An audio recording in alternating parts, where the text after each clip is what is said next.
chat? How you doing? Hope you're having a beautiful morning, afternoon, night, whatever time zone you may be in.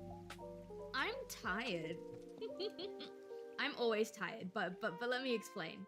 So, as a lot of you know, Restless Dreams, it's having its Black Friday sale at the moment. I was planning to go to bed right after my stream last night so that I could, like, you know, prep for the Black Friday sale, prep for the event. And I realized that I had actually forgotten to set up the discount. I will have a sippy, thank you. I realized that I had forgotten to set up the actual Black Friday discount, which was horrifying. So I ended up staying awake until like 11:30 last night, 30 minutes before Black Friday was supposed to start, making sure that the discount was set up, making sure that the banner was up, making sure that the discount worked, and getting all of that ready, and I'm exhausted. I slept in and it feels like I haven't slept at all. But then on top of that, I've been monitoring the store, again, making sure the discount works and it doesn't like crash or whatever. And I've also been planning Restless Dreams' next campaign, because after Black Friday, Cyber Monday, we're doing... Oh my god, I keep forgetting to set that up, Skinner. I will give you the Shopify. I've started setting up Restless Dreams' second campaign, because immediately after Cyber Monday, I'm starting a second campaign on the store. And I officially got confirmation today. I did the emails, I did everything. I can talk about it. My Etsy store, Restless Dreams, is going to be working with Westmead Children's Hospital this Christmas. So after Black Friday, after Cyber Monday, there's going to be a brand new option on the store called Donate a SNU. So if you already have a SNU or you just want to give to hospitalized children in need, you'll be able to pay $35, which is the price of a SNU. And that SNU that you buy will go directly to Westmead Children's Hospital right in time for Christmas, so that some of these children can have a toy or have a present for Christmas. So that's going to be starting on December 2nd, up until December 17th, because I have to have all of the SNUs at the hospital by midday December 18th. So it's a very short period, but I'm super excited. I've wanted to do stuff like this for a really, really long time. When I was in high school, I think I was maybe like 16, my mom asked me what I wanted for my birthday one year, and I told her that I wanted to like make little care baskets and feed the homeless, and she told me no, and I cried. So now I finally get to do something like this.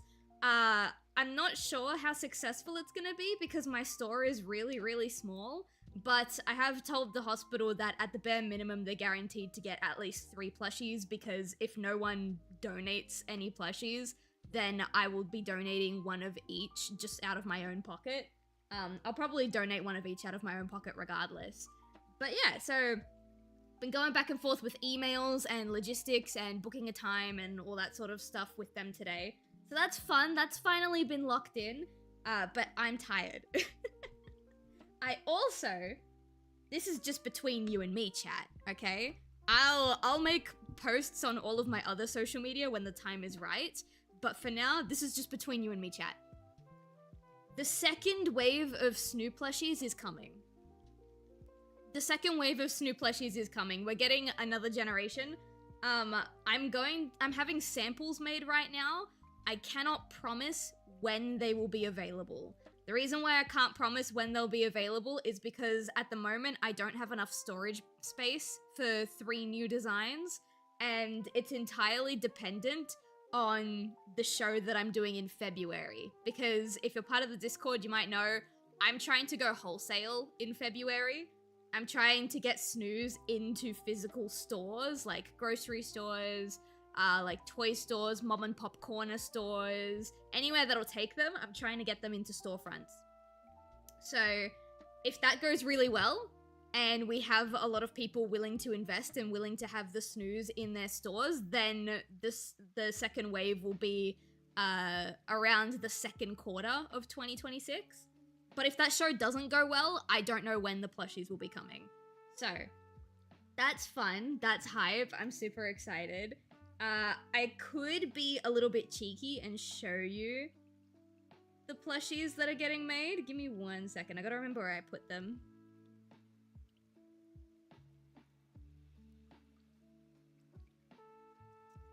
Where would they be? Designs, I think. Now again, chat, we're cool. This stays between you and me, chat. For now. It'll be public at another point in time. But this is the second wave. This is the second wave of Snoo plushies. Alright? You've got Marcy. She was originally part of the first wave, but she ended up getting cut because I could only make 3 designs. Quick, somebody record. No, everyone here's chill and cool, okay? Everyone here is chill and cool. So this is Marcy. This is the first unit that's gonna be made for wave 2. This is Strive. Strive is gonna be the second Snoo for the second wave. And this one, probably my personal favorite, this one is Treasure. So you'll get to know a little bit more about these units when the time is right. Sometime in mid-December to early January, I'm gonna start making public posts about them. But those are the 3 that you have to look forward to. So I've been very busy. Very busy, very tired. And now, Treasure. Yeah, let me treasure you. So actually, fun fact, Marcy was named by Rogue. I don't know if anyone remembers, but a good, like, way early this year, like January, February this year, I was drawing a bunch of Snoos on stream and I said that some of them needed names. Marcy was named by Rogue, regular in the chat, and both Strive and Treasure were named by my partner. None of the plushies in Wave 2 were named by me, because I suck at names. So Marcy, just because Marcy sounds like a really cute name. Strive is named Strive because when I was in Uruguay, my family bought me an oversized t-shirt. Like, my Uruguayan family that I was visiting bought me this, like, oversized green t-shirt because they didn't know what size I was. And on the back, it has a bright orange mushroom and it just has the word Strive written on it. And my partner loves that shirt because he's got no idea what it's supposed to mean. Like, a mushroom with the word Strive next to it. He's got no idea what it's supposed to mean and he loves it. So when I was designing a mushroom Snoo, he said I had to name it Strive just for him. So that's gonna be fun. Treasure, I don't remember what his thought process behind naming Treasure was. We were on a walk, taking a break from my work for the event that I'm going to. And I told him that, like, I wanted her to sound kind of regal, a little bit fancy, blah, blah, blah. And he ended up naming her Treasure. And he actually also picked out her, like, what kind of magic she would have. Because every Snoo has a magical skill. He also picked what magic Treasure would have. But I don't want to go too deep into it. So that's going to be fun. Can I order a plushie or no? You can absolutely order a plushie. I will put the Restless Dreams Shopify link in the Twitch chat right now. Thank you so much for the follow. I hope you guys are having a good time. So there's the Shopify link in the chat. The 3 Snoos that I just showed you are not currently available. They are in early development. I literally paid for the samples today, like an hour ago. But the ones that are on the store are these little babies. You've got Rocher, classic, my little text-to-speech bot sitting right next to me. You can buy him as a plushie. You've got... Where the pictures are all out of order. Pictures are all out of order. You've got Rocher in the middle. You've got Dewdrop, our store's mascot, on the left. And you've got Nougat... Sorry. Right. And then you've got Nougat on the left. Rocher is a prankster, loves pranking people. When he sneezes, flowers will blossom on the ground. Dewdrop is really, really shy. He likes having quiet time, and he basically emits an aura that allows the people within a certain vicinity to relax and go to sleep. And Nougat is a really, really helpful lad, loves helping people, and he is very, very stonk. Incredibly stonk. And there's actually a discount going on at the moment, so if I just add one into my cart, 25% discount. They go from 35 Australian to 26.25, so that's really fun. I've been doing this all day. I've been working on shit for this stuff all fucking day. And I'm tired, chat. I was so tired that while I was working on the business side of stuff, usually I wait until it's stream time to have my cup of tea because it helps like soothe my voice while I'm talking. But I've always been a morning tea person. I prefer to have my tea in the morning. I just deliberately wait until later. And then I just couldn't do it today. I was so knackered, I ended up having my morning tea, which means I don't have tea with me right now. I have arguably a much worse drink. I have a flat Coke with me. So that's nice. When I order a plush, I get the plush that go to the charity. Okay, so right now is Black Friday. So if you order the plush now, you get the plush. That's it.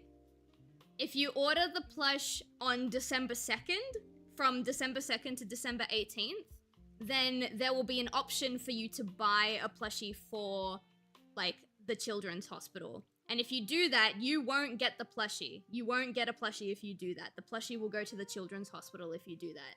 But that's not this discount. This one is just Black Friday. The hospital stuff is gonna happen on December 2nd. So I'm really excited for that. It's supposed to be a word or between plushie and that. I don't. Oh, okay, yeah. I get it. I get the plushie or it'll go to the charity. So right now, if you order the plushie, you get the plushie. If you order the plushie right now, you get the plushie. This is the one, there's a link to buy one. And when the donation one comes up, I will make it very, very clear that it is a donation plushie. I don't want anyone to get confused and like either accidentally buy a plushie when they want to donate or accidentally donate when they want to buy. That's gonna be a whole mess. But I have at least a couple of days, like 2 or 3 days to figure that out. So that's that. So that was my day, chat. That was my day. I'm super excited, both for like the rest of Black Friday and for like the hospital stuff. I'm super excited to do that stuff. The best part is, obviously, I don't get to hand the plushies to the children directly. That's not how it works. I have to drop off the plushies and then they get vetted and then like they make sure it's brand new and of quality for the children. But like, I still get to physically go to the hospital and drop off the plushies. And I was saying that to them because I mentioned in the email that like I was doing this like with my small business. And they told me, they were like, you can't give the plushies to the children, you can't take photos with the children. I was like, I don't care. I'm not in it to take photos with the kids or to give it directly to the kids. I just want to make sure the kids have something nice for Christmas, that's all. My day just began, hell yeah. I've been so busy with social media prep for Black Friday and Christmas and prepping for the wholesale festival that's happening in February and just like getting these new plushie designs made. I'm exhausted, chat. And because this is the last stream of the week and then tomorrow I clean the house, I bet you like I'm probably not gonna wake up tomorrow until like 4 p.m. when my partner comes home. And then I'm gonna be really upset because the house won't be clean because I slept through it. You at least get told the reactions. No, I don't. But that's okay.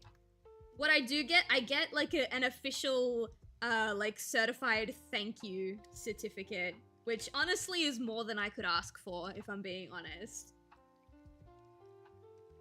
When I get that certificate, I'm probably gonna frame it and like pop it up on the wall. I really hope that the hospital donation thing that happens in December goes well because I would like to do it every year.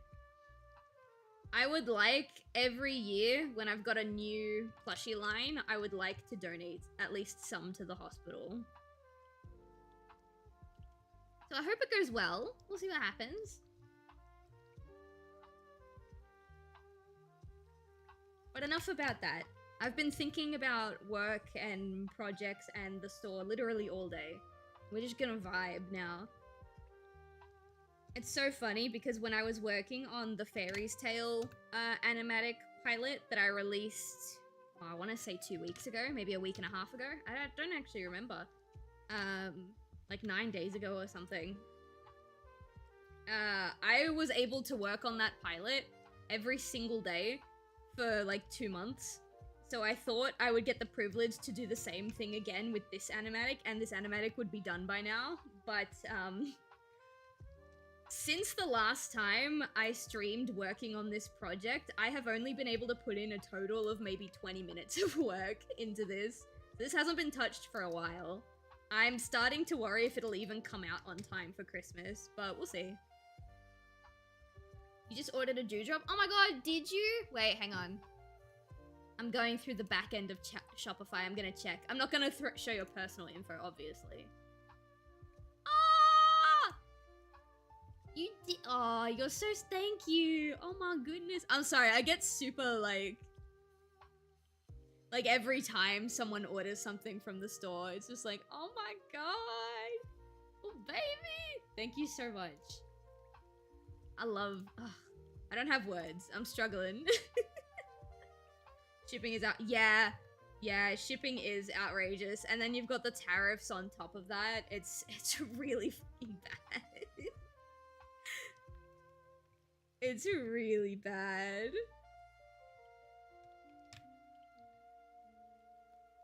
You should see my Etsy store. My Etsy store, I sell, well, actually, everything on the Shopify, I also sell on Etsy.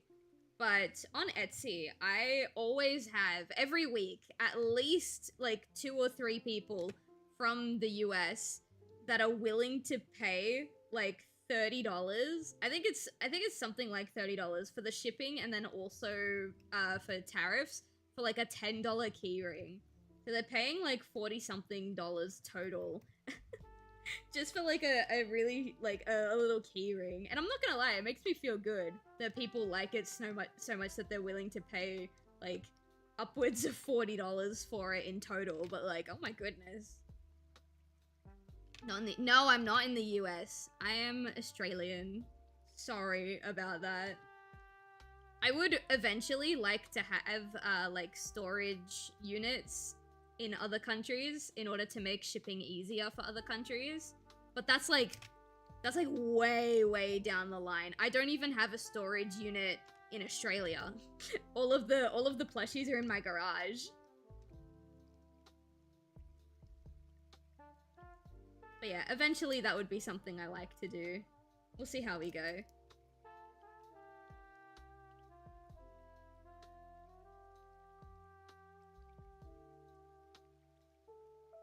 My god, I've been watching, I think I might have mentioned it in Discord, but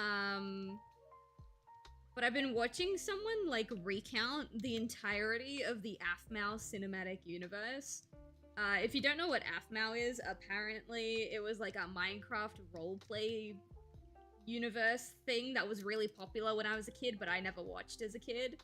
And it's kind of fucking bonkers. I'm not watching the actual show because I don't hate myself, but I'm watching someone summarize it, and it's kind of wild. This is the first plush I'm buying from you, and probably gonna be the last with the tariffs. Yeah. Listen, I fully understand. It's a tough world out there. You gotta do what you gotta do to get by, and not everyone can afford to get stuff like plushies. It's not lost on me. But I appreciate every plushie that does sell, because, like, since I can't work, at least not yet, it's kind of how I feed myself. But yeah, I really hope that the tariff thing kind of goes back to the way it was before, but I know that's not gonna happen for a while at least. Hi Rogue, how you doing?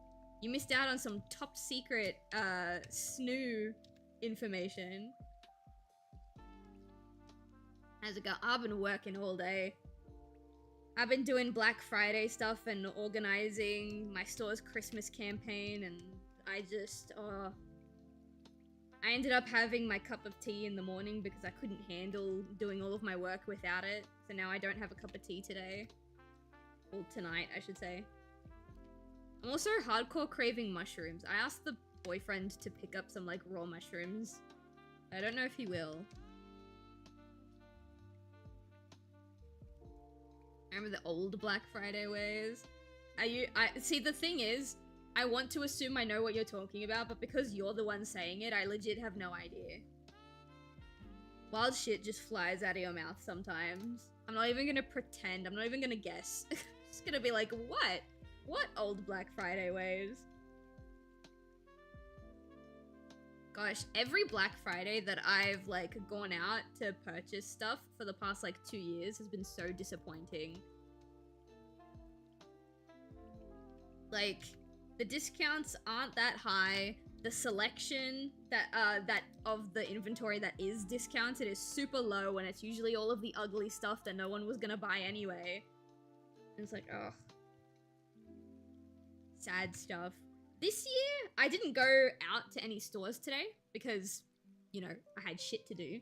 But at least from, like, the advertising that I've seen and the marketing that I've seen, it looks like people are giving more discounts than, like, last year and the year before. And it looks like the selection is bigger, but I'm not sure.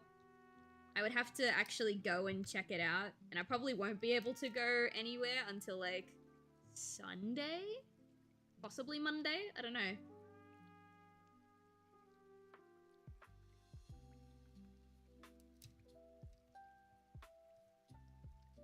Not that I have money to do Black Friday shopping with anyway, but you know. Sometimes it's just nice to window shop.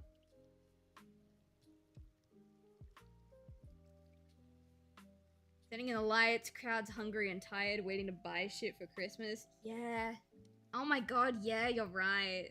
All of the violence. But that's because the sales were actually good. You know what I mean? Most companies are, like, not willing to give you that good of a discount these days. And honestly, like, I'm gonna go ahead and lump Restless Dreams into that. Like, 25% is okay, I guess, but it's the lowest I can go for the plushies without it costing me per unit.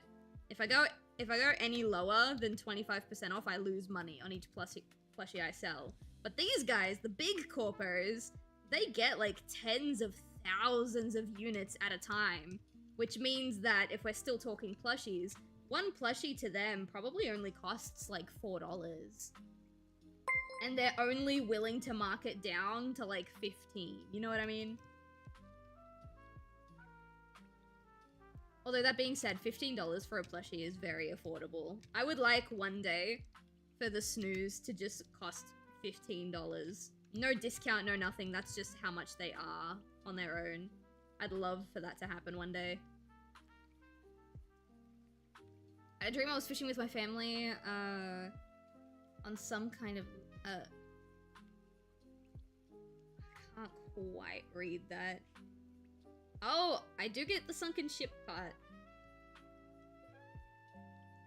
I have too many plush. I have a glass cabinet right behind me, actually.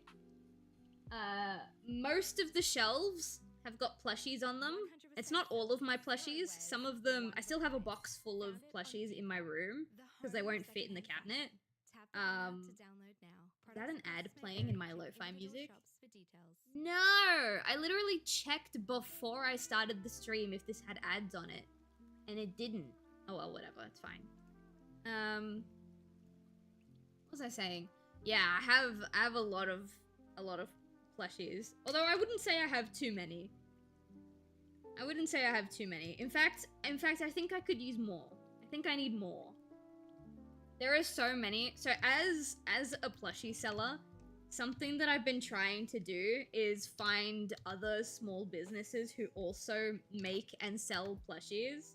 Not to like not to steal their marketing ideas or anything like that, like literally just because I want to know other businesses that sell plushies, and there's a couple that I've found that I really, really like. The one that I'm thinking of right now, I can't remember her name for the life of me, but she does like handmade weighted dragon plushies. Let me see if I can find it.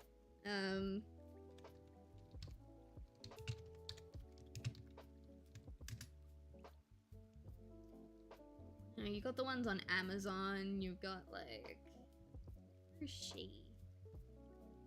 This one? Weighted Wildlife? Is it you? No, it's not you. Is that a Rathalos? Is that a weighted Rathalos? This is not the person I was looking for. Is that a weighted Rathalos? I don't think, oh. For legal reasons, this is not a weighted Rathalos.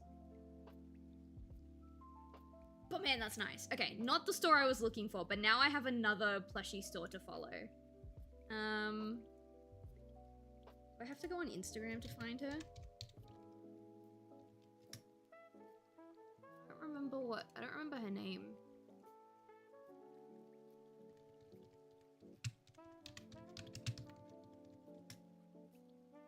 I'm getting distracted now. Maybe for anxiety relief? Will she come up then? Because she markets her plushies as anxiety relief. Here she is. Alpacasos? Alpacasos? Oh, alpacasos. Okay, I get it. Alpacasos. This girlie, look, she's got these handmade weighted dragons. And like, as another plushie, like, seller, I think these are so fucking cute. Look at this. I'm not gonna lie, part of me wants to know if she's willing to trade one of her dragon plushies for a snoo, but I'm like way too scared to ask. She's also the one that does these trash creature things. I don't know what- oh, dumpster darlings. These ones are cute too. I like these. So yeah, I've been looking for a bunch of plushie creators to follow, and this is one of them. I really like her stuff. She's very cute. Anyway, I keep getting distracted. This is supposed to be a stream where I work. Sorry, there's a fly in the studio. I don't know how he got in here.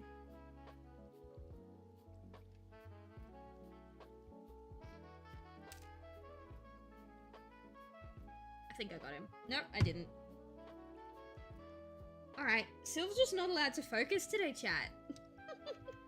We're just not allowed to get shit done today, I see. I've been getting shit done today all day. World doesn't want me to work anymore.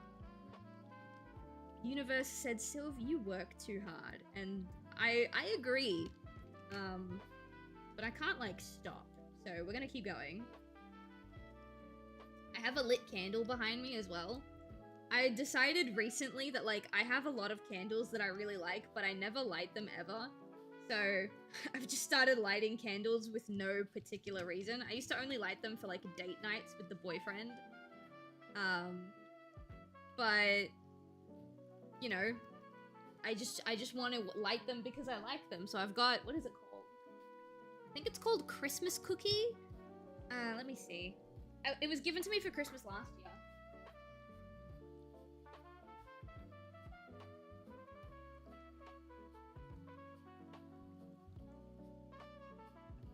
Yeah, it's a scented candle called Christmas Cookie.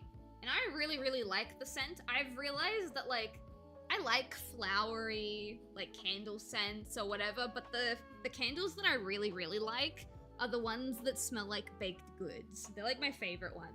The problem with this one, though, is as part of the marketing, they glued a bunch of hundreds and thousands to the actual candle, or, like, the container the candle is in. And so every time I pick up this candle, or I go to light this candle, or, like, I look in this candle's general direction, at least 2 of the hundreds and thousands fall off the container. And it can get kind of messy. But it smells really, really nice. I really like it.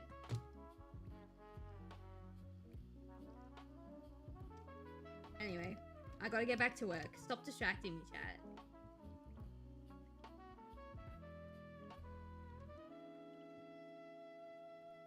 so excited to talk about my snooze, that's all. I've been working on them for so hard, for so long, and I just want to talk about them.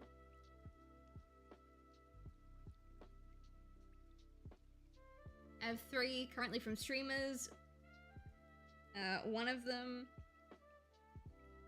I have 5 of the same plush. 3 2-foot-tall Eevees.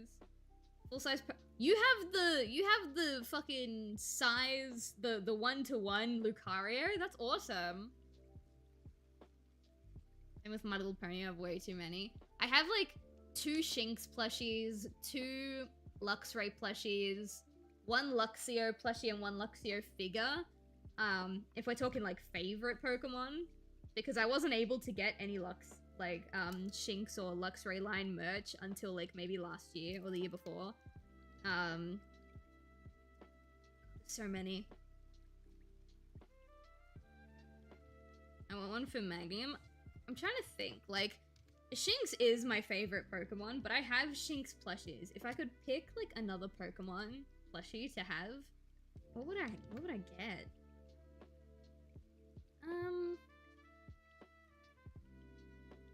I don't know, honestly. I think I'm pretty happy with my Pokemon I got a couple of Pikachus. I think I've got 1 pocket-sized Pikachu and 1 Ryan Reynolds Pikachu from the movie Detective Pikachu. I got one of those. Actually, both of my Pikachu plushies were gifted to me by my partner. I only just thought about that. And then yeah, I've got my Shinx ones. I've got an Eevee one. I got the sleeping Eevee plushie. And then I've got a Sylveon Mimikyu that my partner bought me. Oh, you got the 1-to-1 Sylveon? I really want the 1-to-1 like Eevee collection. I just don't know where we would put them.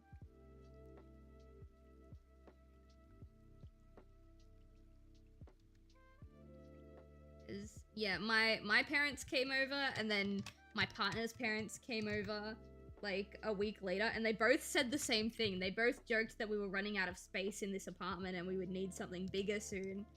But like, we didn't have that much stuff when we moved in. We moved in, we noticed we had a tiny bit of extra space, and then we kept buying more plushies and figures until we ran out of space again. Kinda our problem. You have them? No, I don't have the money for any of them. I would love them, but no. You guys, all of the money that I am making at this point in time, which bear in mind is not a lot.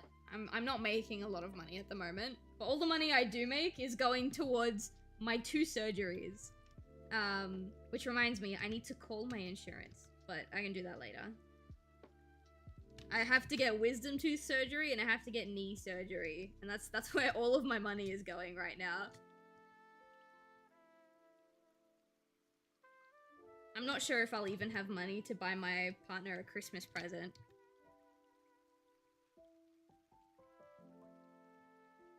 $400 US a piece, yikes.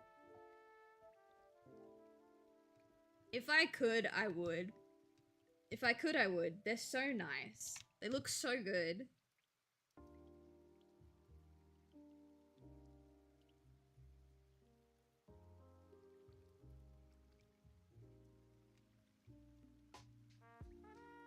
But that begs the question. I think I am happy with my Pokemon collection. I don't think there's another Pokemon that I would like need the plushies. I mean, I guess a Mimikyu plushie would be nice, but I technically have one. It's just not a Pikachu Mimikyu, it's a Sylveon Mimikyu. If I could get a Shinx Mimikyu, that would be nice. Add to my little Shinx collection. I think that's my answer. I think that's my answer. It's technically not a Pokemon, but you know, it also technically is, so shut up.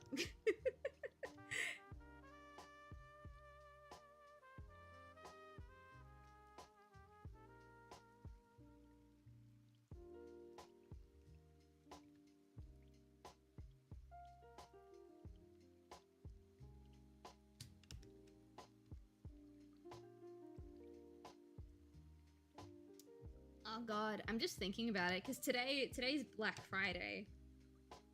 The boyfriend probably got swamped at work Where my partner works, they don't do Black Friday sales. They don't do anything like that. But you just know because it's Black Friday, people are gonna come in and ask about it anyway. That's gonna be annoying. He's gonna be so tired when he gets home. Poor baby.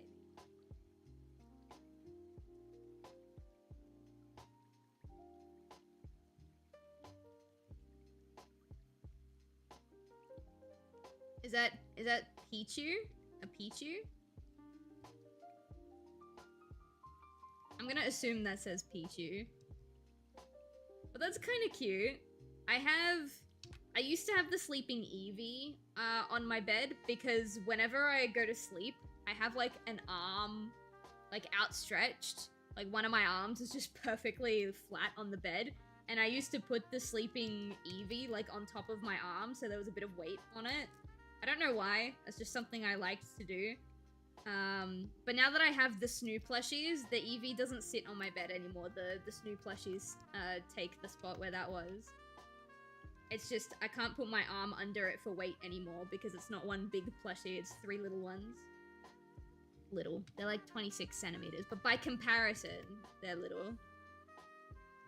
I don't actually know how big my sleeping Eevee is. I just know it's got that really, really nice mochi, I think it's called mochi filling. The filling that the Squishmallows use, the really soft, squishy, previous form of Pikachu. Yeah, Pichu, that's right, gotcha.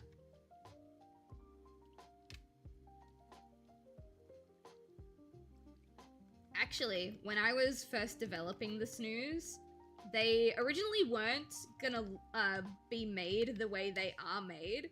If anyone's familiar with like ragdoll plushies, like where the limbs are all kind of like limp and you like kind of just move it around however you want. Originally the Snoos were going to be ragdoll and they were also going to be weighted. And I don't remember why we didn't go that direction. If I'm being fully honest, I'm like trying to go back in my memory. Because I remember talking to my partner about it on and off for like a week because I was debating whether or not we go that way. And I don't remember why, but yeah, eventually we decided on the classic, like, standing upright, kind of almost for display purposes plushie that you've got now.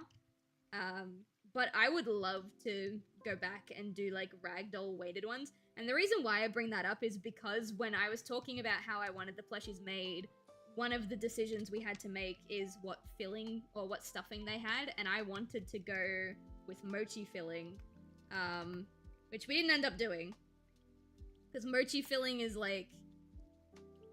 the plushie needs to be built a specific way for mochi filling to be like for you to get anything out of it. And I didn't want to build them that way, so we just didn't do it. I can't be bothered drawing her eye again, so I'm just gonna copy paste it from a different frame. Not that it matters, people won't know. Except for everyone here. Shh.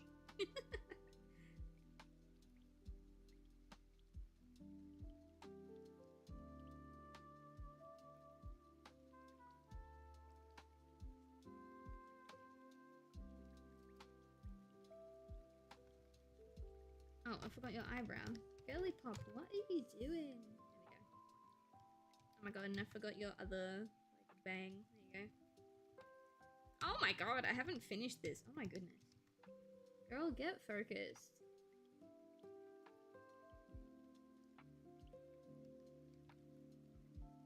How they are now is exactly how I have one of my Christmas Eevees. Yeah. I love the Christmas Eevees. I saw one while I was walking through our local shopping center with my partner. I love their little bow. It's so cute. I like all of the different, like, Christmas and Halloween Pikachu and Eevee plushies. They're so cute. I like them. One day we might do that with the Snoos as well. Except instead of, like, just releasing a Christmas variant of an existing Snoo, I'm planning to do, like, Christmas-themed Snoos. I mean, I'm sure I can talk about one of them because, like, you know, it's not coming out this year. But obviously we're gonna have a Rudolph Snoo. That's one of the ones that we've confirmed at least. Got it for like 20 bucks. Yeah. That's the thing, because they're mass-produced like that, they can offer them that cheap. I can't wait for the day that I can do that for the snooze. Ooh, I'm gonna bring this down a bit.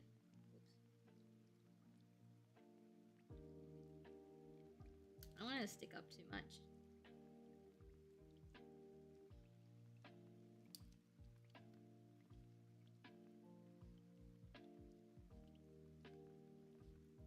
Right there. Now you're done.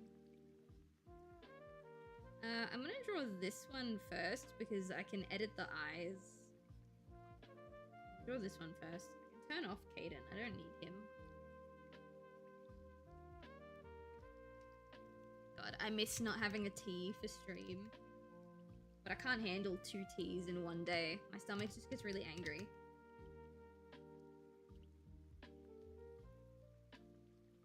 Right, I have this instead.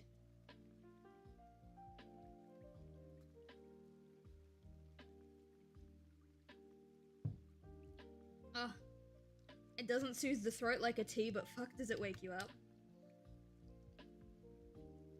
It's so weird because it's like, it's not fully flat. It's like half, it's like on its way out the door, you know what I mean?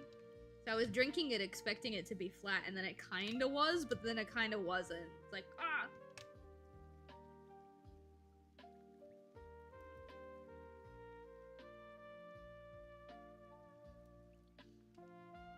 The only soft drink I think I can't have flat is Sprite. And the reason why is because for the longest time, when I was a kid, I was incapable of swallowing pills. And so there was a brief period where I was having the like Panadol dissolvables. It's like a massive dissolvable pill. You put it in a glass of water and you drink the water. And I fucking hated those things. They were so uncomfortable, like physically, to drink. Like my stomach would feel so fucking weird.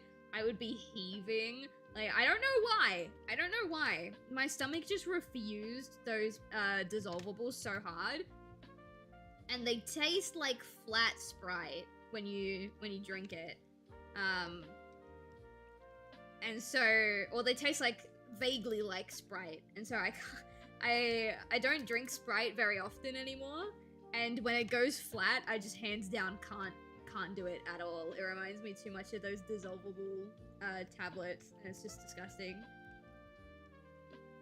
Almost any other drink that's flat, I can take it though. It's not the end of the world for me, I'm not fussed. A drink is a drink.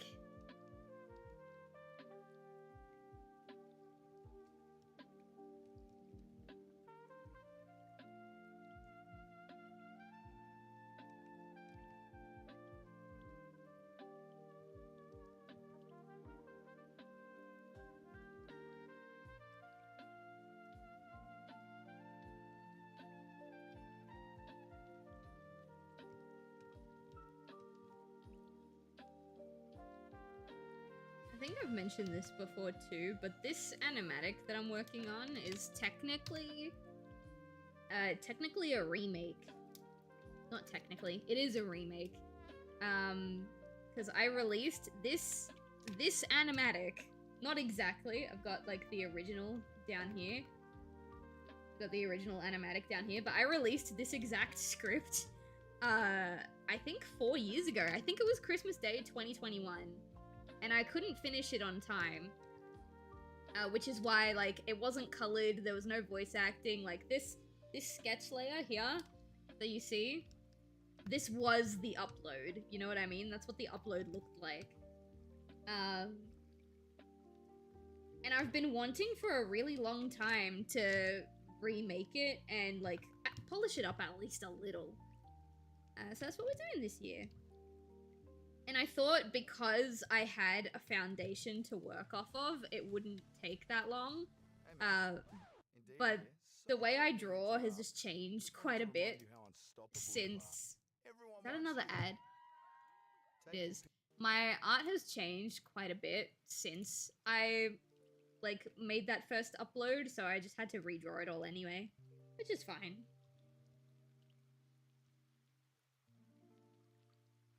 I have too many plushes. The only thing I have too many of that would even match the amount of plushies I have is fleece. Ooh. Fleece isn't my favorite material, but I love a good blanket. I love a good blanket. I have 2 airline blankets in my cupboard right now from 2 separate airlines. 2? Yeah, 2. It should be 3, but I gave 1 to my mother because the specific airline that I got it from is like has her favorite type of blanket. So I gave her that one.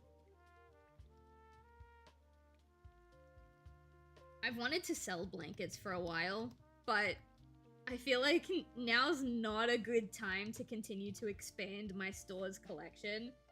I really should be focusing on plushies, and then once, like, I've got a good footing on the plushies, then I can start making other stuff like blankets. But I love me a good blanket. I'm tempted to get a blanket now, but if I get a blanket now, then I may as well just turn the air conditioning off instead. But if I turn the air conditioning off, it's only gonna stay off for like a good, like maybe minute, and then it'll get too hot and I have to turn it back on. Figurines. Ooh, I actually don't have a lot of figurines. I have my Luxio figure. I have...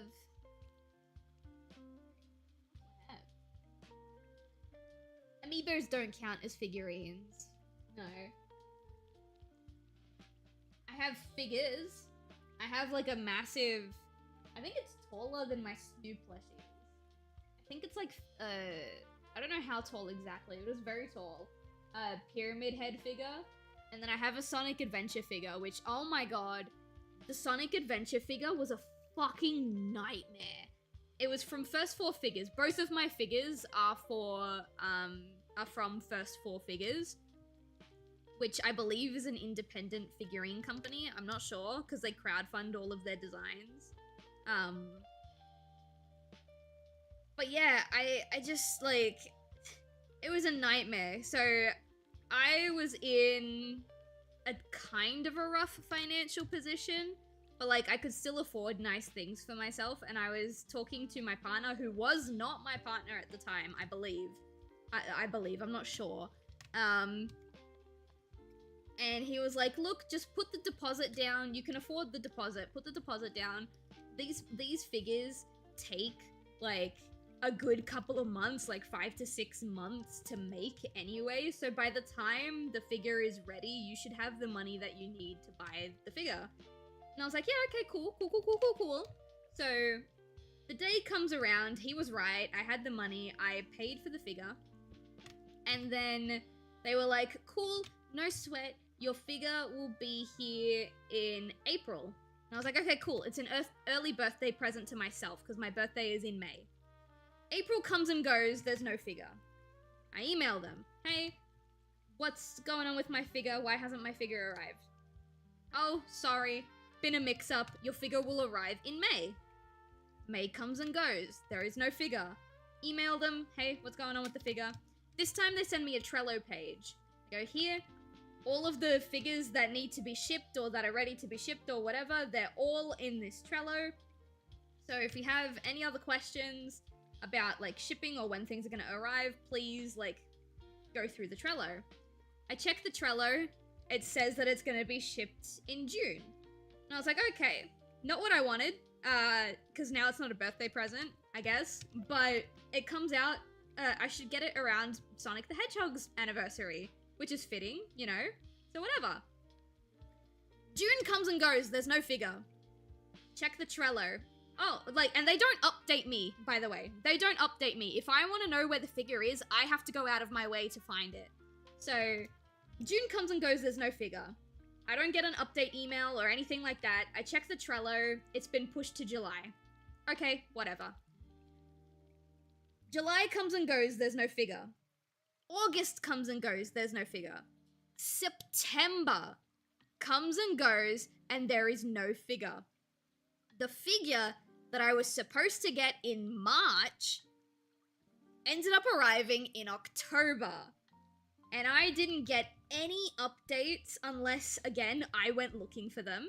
I didn't get any updates. I didn't get any, like, oh, I didn't even get a tracking number. I didn't get a tracking number. They weren't like, oh, I'm so sorry about the delay. And, like, I'm not asking for a discount or for, like, money back or whatever. Legitimately, all I wanted was acknowledgement. Like, hey, sorry, this kind of messed up thing happened. We're trying to fix it. They wouldn't acknowledge it. They wouldn't acknowledge that this was happening at all. Thank the heavens I finally got my figure, because I told my partner, I said if the figure doesn't arrive in October, then I'm gonna like talk to the bank about a chargeback. But the figure came, so I never had to resort to that, thank goodness. But now I'm kind of iffy about ever ordering from First 4 Figures ever again, which is kind of sad because my partner has been ordering from First 4 Figures since, like, years before he even met me. Like, literal years before he even met me. And, like, sure, he's had long wait times between when he orders the figure and when the figure arrives, but he has never had anything like this happen to him, which is why when I told him I wanted figures, he recommended First 4 Figures to me. And it's a shame because, like, one, I don't have the money, so I can't order from them even if I wanted to anymore. But, like, they make some really, really good figures. I really, really like the quality of the figures that I got from them. But, like, that was just kind of atrocious. Oh my goodness, it was awful. I'm not asking for too much, am I, chat? I feel like I'm not, but I could be wrong. Because, like, I wasn't asking for a refund unless October arrived, in which case I was considering it. I wasn't asking for a refund. I wasn't asking for money back. I wasn't asking for a discount on a future order. Literally all I was asking for was an update that I didn't have to go hunting for myself. Is that unreasonable? I don't feel like it is. I feel like if I ordered something in March and it doesn't ship out in March, then I should get an update being like, hey, just letting you know, like, we told you expected delivery was in March, but it's not gonna be in March anymore. Like, I don't think that's too much to ask. I don't know. I'm still mad about it. I've had that figure for about 1.5 years, 2 years now. I'm still mad about it. Maybe 3 years. I don't know. It's been a while since that happened. But the moral of the story, chat, is that I hold grudges and you should not cross me. Because I will bitch about you years later. Oh, goodness. You've been expecting a package since October. Just looked around my email and found the email for my purchase. Clicked on it. Just checked when it was supposed to be delivered. It was supposed to be delivered sometime late October. I have not got an email since, and I just looked, and I'm expecting it sometime in December or late December.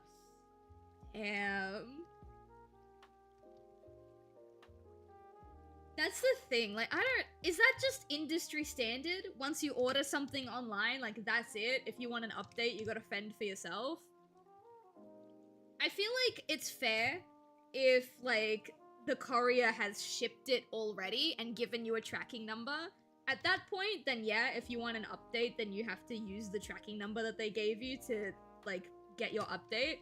But if they haven't even shipped it yet, which is what happened, it didn't get lost in the mail or anything.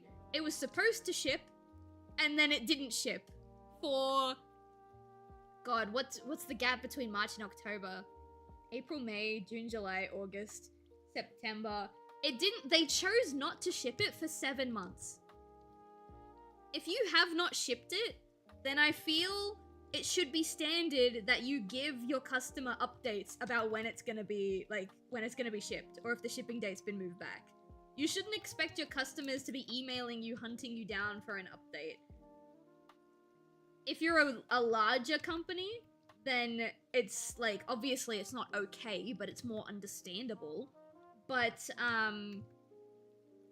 like, if you're a smaller business and you're only getting, like, maybe 3 or 4 emails a day about your business, and someone emails you about, and like you can see that they're waiting for an update, just update them.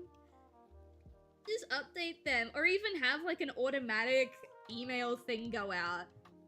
Like order number like 3 to 6, shipping is delayed. Press a button and it just sends an email. It's not that hard. I always update my customers if shipping is gonna be late.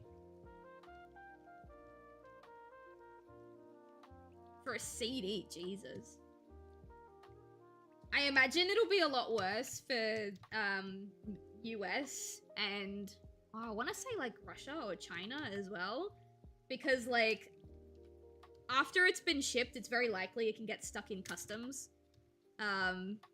which is like a whole separate issue that is not related to like what happened to me at all, but it is something that happens, and like that's out of everyone's control, and that also really sucks. Alright, give me a second, chat. I'm gonna turn the light on. It's getting dark in here.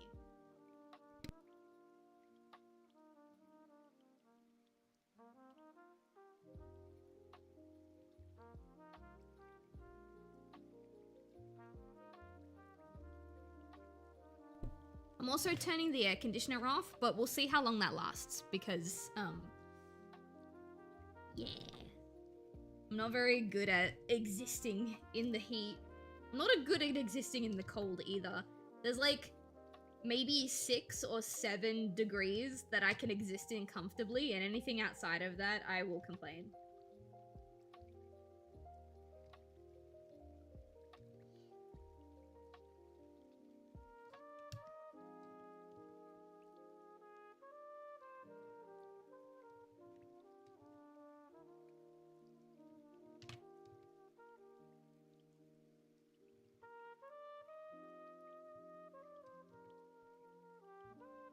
Now I can chill, get into my groove. Hopefully. I've been very easily distractible for the past couple of days, because it takes a lot of my energy to stay focused on something if I'm not in a hyper-focused state. Like, there are some days where it's impossible to pry me away from whatever I'm focused on, but a good chunk of the time it's the reverse, and it takes a lot for me to stay focused on something. And I forced myself to stay focused on a very specific thing for like a week, and now that that thing is done and I don't need to worry about it, it's so hard to focus on literally anything. I'll return later, bye for now. No worries, Kyra.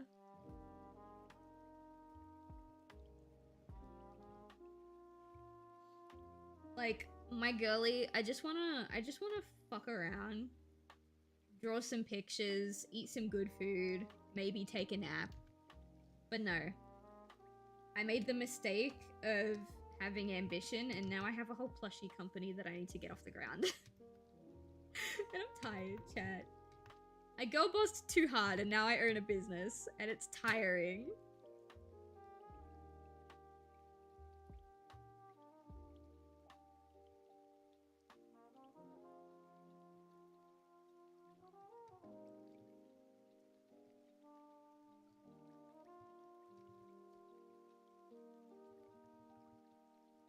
I'm gonna continue to cheat, actually. No, I'm not, because the brush thickness is different. It'll be too different. It'll be too noticeable. Gotta draw the eye again. Because when I make assets bigger or smaller in Toon Boom, the pencil width doesn't change. So I can't just expand it and have it match this width. It's not how it works around here. It's too lopsided. Okay, that's better.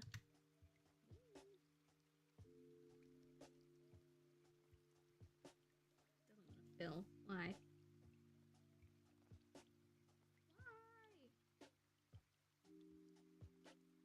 Alright, it's fine. It's whatever.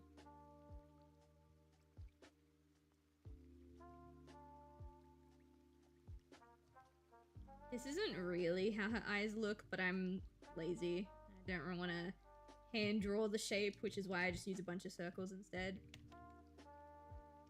If I had time, I would hand draw it, but like, I've had so much happen since the last time I got to sit down and work on this that I am not sure if it's gonna come out on time unless I take a bunch of shortcuts.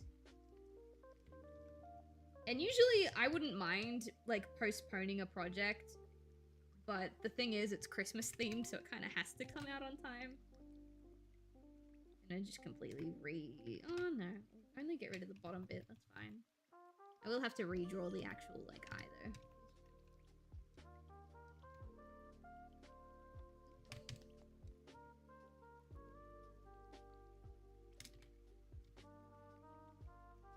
Fuck, oh, that scared me. What was that? Why did my phone go off?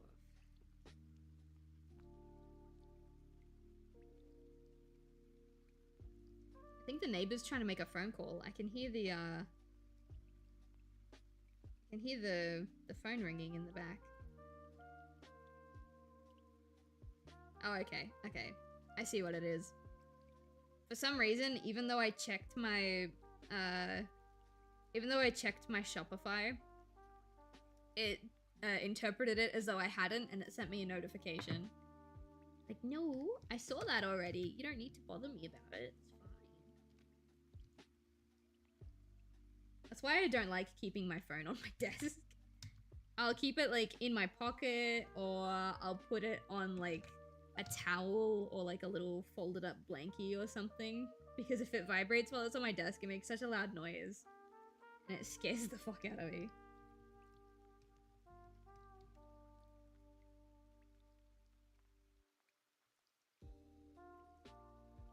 But then again, my phone also doesn't go off very often.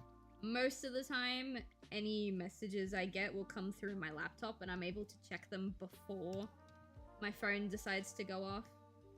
For some reason, it just didn't work at the time. Which is fine. Do I? Yeah, alright.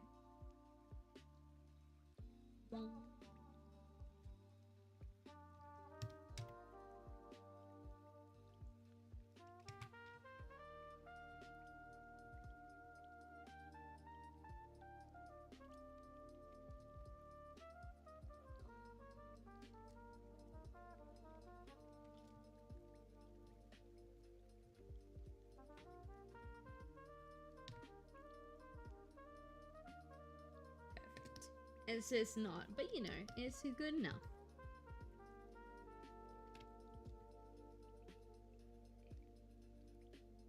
Yeah, my girl. I'm gonna actually make this just so that it takes up more eye space. I don't know. I don't know how to. I don't have the verbiage to talk about what I'm talking about. You know what I mean, chat? There you go.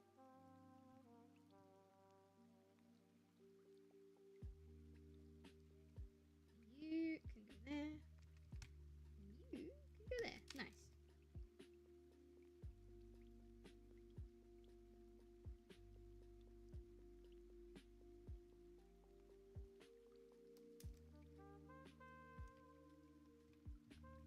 Perfect, perfect, perfect.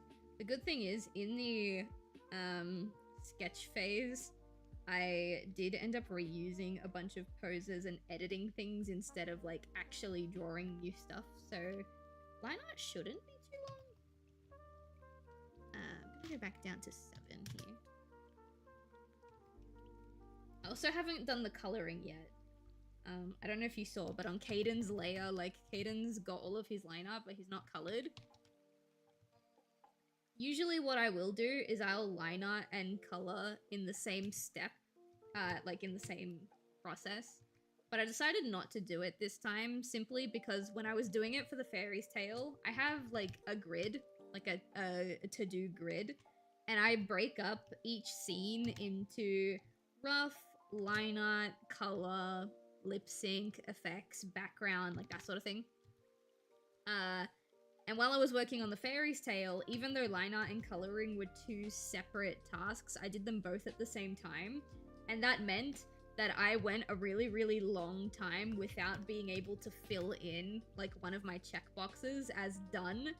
And it sounds so silly, but it would really, really drain me if like I spent an entire like 3 days working on line art and color and the line art was done, but the color, like, wasn't, and so I didn't tick either of the boxes. It was so demoralizing. It felt really, really good at the end when, like, I could tick the line art and color boxes at the same time. But it was really, really hard to motivate myself until both the projects were done. So I'm doing line art and color separately. Just for the simple reason of when the line art is done, I can tick a box and that will give me the dopamine, which will allow me to keep working without, like, hating myself.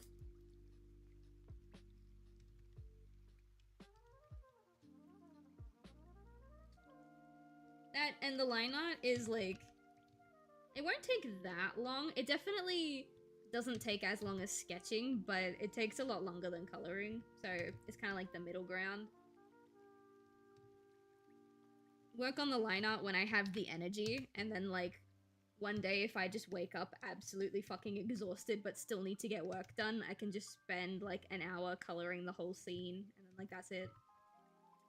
And then I can still feel accomplished even though it didn't take that much time.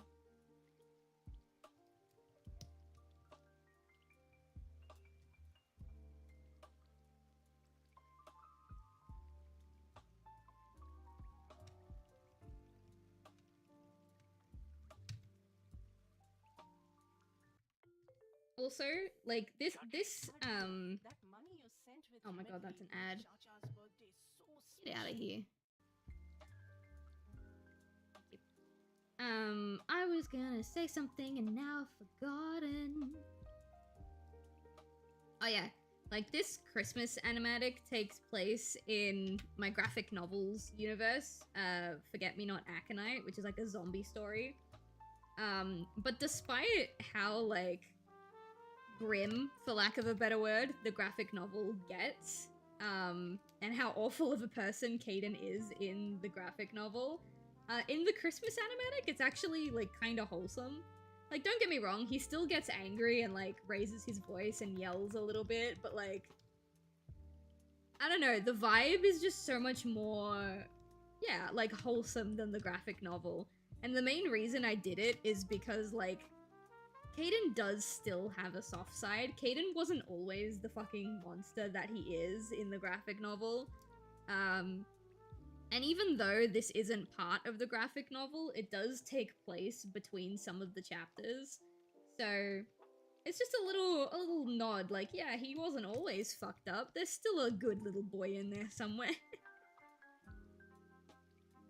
I really want to explore that side of him more because, again, this is another thing that stays just between me and you, chat, because I have no idea when I'll be able to start working on this. But I'm planning to adapt my graphic novel into a film, an animated film. I haven't started working on it at all yet, because I've had so much going on. And it's not a project I'm gonna take, like, super seriously, like, fully dedicate myself to and nothing else. Like, it's gonna be something I only work on when I have the time to, just because that's the kind of project this is. But I've been, like, playing around with the idea of turning Forget Me Not into a film, and one of the things that I want to do in the film adaptation is take a little bit more time to establish who Caden was before the apocalypse and before his girlfriend dies. Because I feel doing that will make the switch up and, like, the person he is in the apocalypse a lot sadder. You know what I mean? I don't know, maybe it's just me, but I really want to spend more time with pre-apocalypse Caden and with his girlfriend Callie when Callie was still alive. And so yeah, you might, when I finally get free time, you might see me posting a lot more about those two. And it's just because I'm trying to flesh out their relationship so that I know what scenes to write about them. And then also stuff like this, where I just get to explore what, like, the soft side that Caden still has, he just doesn't show ever.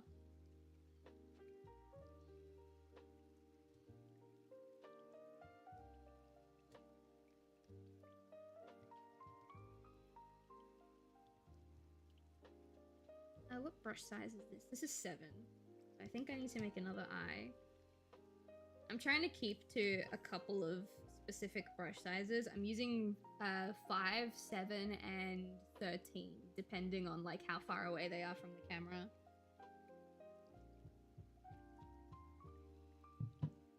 It's a bit of a jump between 7 and 13, but I don't think 7 and 10 has enough of a jump. That was.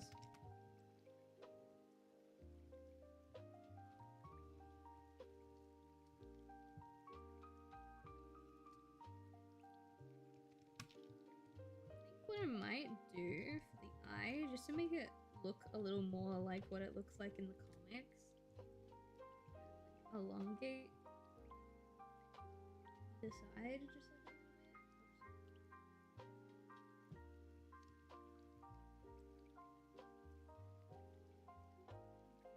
little bit. I think if they're not perfect circles, it'll look better.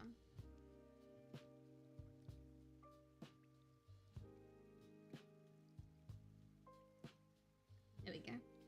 Give me 1 second. That's a right click. We don't want to right click.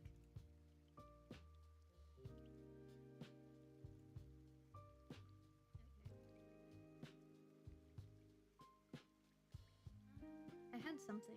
There we go. I keep losing my train of thought, I guess. Is that the word? I don't know. Very tired, chat. It's been a long... Yeah, it's just been a long. It's been a long, you know? I'm probably not gonna be able to have proper time to relax until February, all things considered. We're just doing our best with the time we have.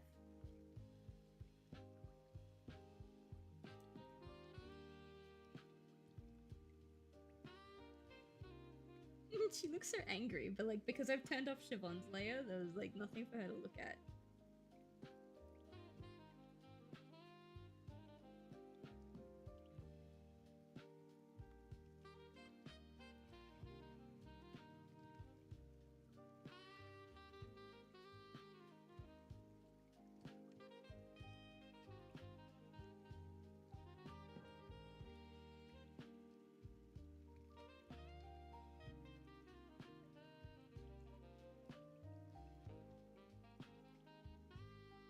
I am feeling pretty low energy.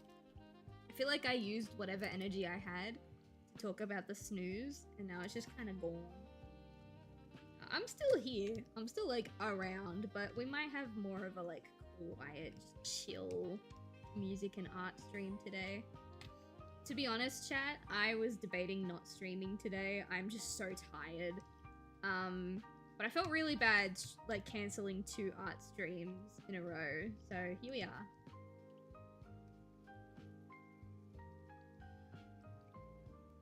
Plus, I do like hanging out with you guys. I know with the amount of streams I've had to cancel recently, it might not feel that way, but I do like hanging out with you guys.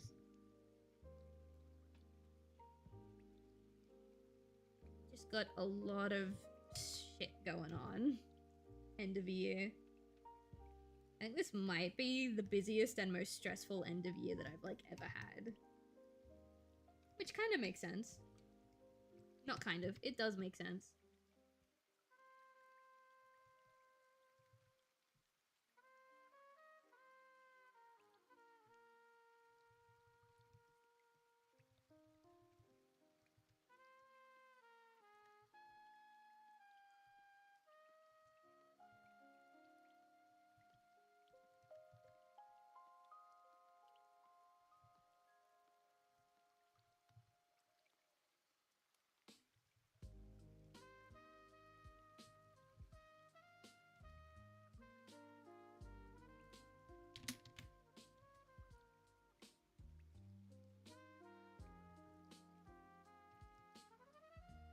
Brother finally went upstairs and other brother went back to his place. Oh, good. Oh yeah, it's Thanksgiving, isn't it? Is that what's happening today? I actually have no idea. I'm not American.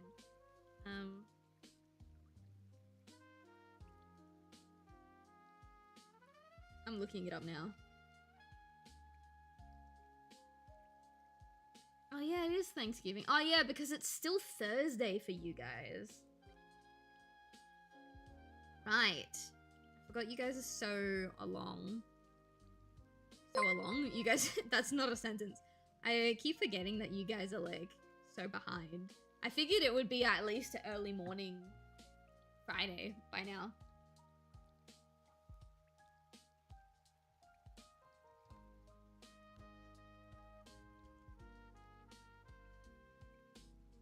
If I knew it was Thanksgiving, then maybe I would have cancelled the stream. I was just talking about how I'm exhausted and I almost didn't stream, but I didn't want to cancel 2 art streams in a row. If I knew it was Thanksgiving, I might have just not done it. But that's alright. We're here now. We're just chill, we're just vibing.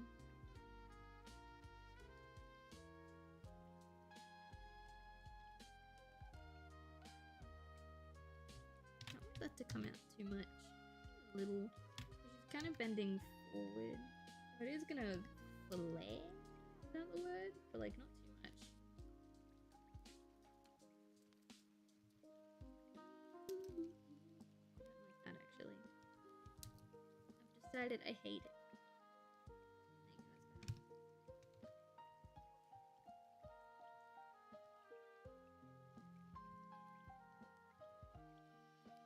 God, when my surgery is done, I'm probably gonna upgrade my insurance from hospital only to extras, because I've had to sit down and do so much artwork, like not even just stuff that I want to do, but like for my business and stuff like that, that for the past like month and a half, maybe even 2 months, I've been getting a lot of tension in like my left shoulder blade.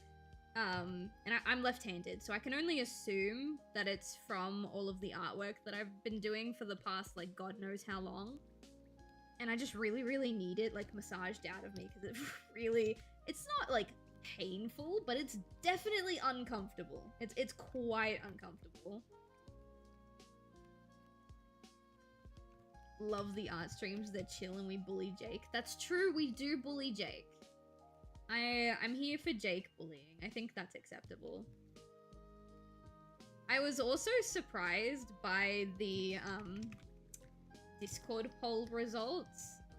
For those of you who don't know, I did a poll in the Discord server a while back to help me figure out what kind of, like what my content's gonna look like next year. And I was surprised that there were a lot of options that tied for second place. There were like 2 or 3 options that tied for second place.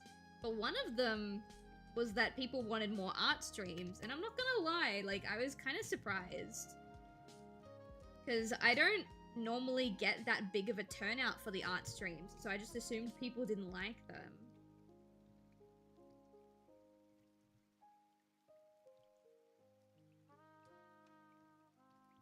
Ah, that was rude.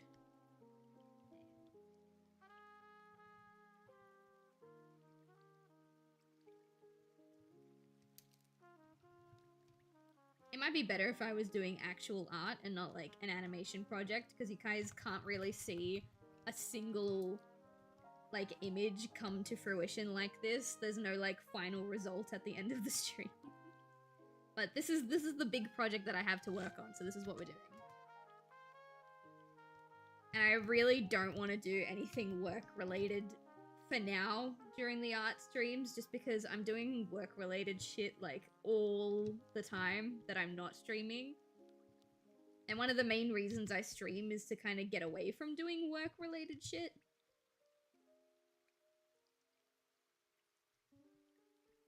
So when we do art stream, we do fun stuff now. Unless it's commission work. I don't mind doing commission work on stream, because usually when someone commissions me, they show up to the art stream and it makes it a lot easier for me to get my job done. But if it's stuff for like the business, I don't really want to do small business stuff on stream right now. Maybe later I will.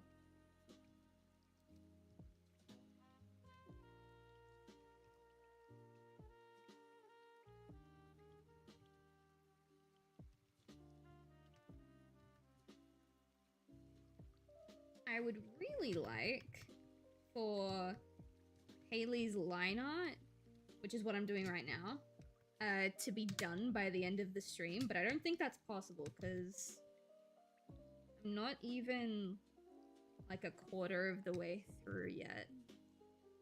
In terms of the timeline, I'm looking at the timeline underneath. I reckon if I was working on Siobhan's line art, I could definitely finish it today. During this stream, sorry. But I'm not up to her stuff yet.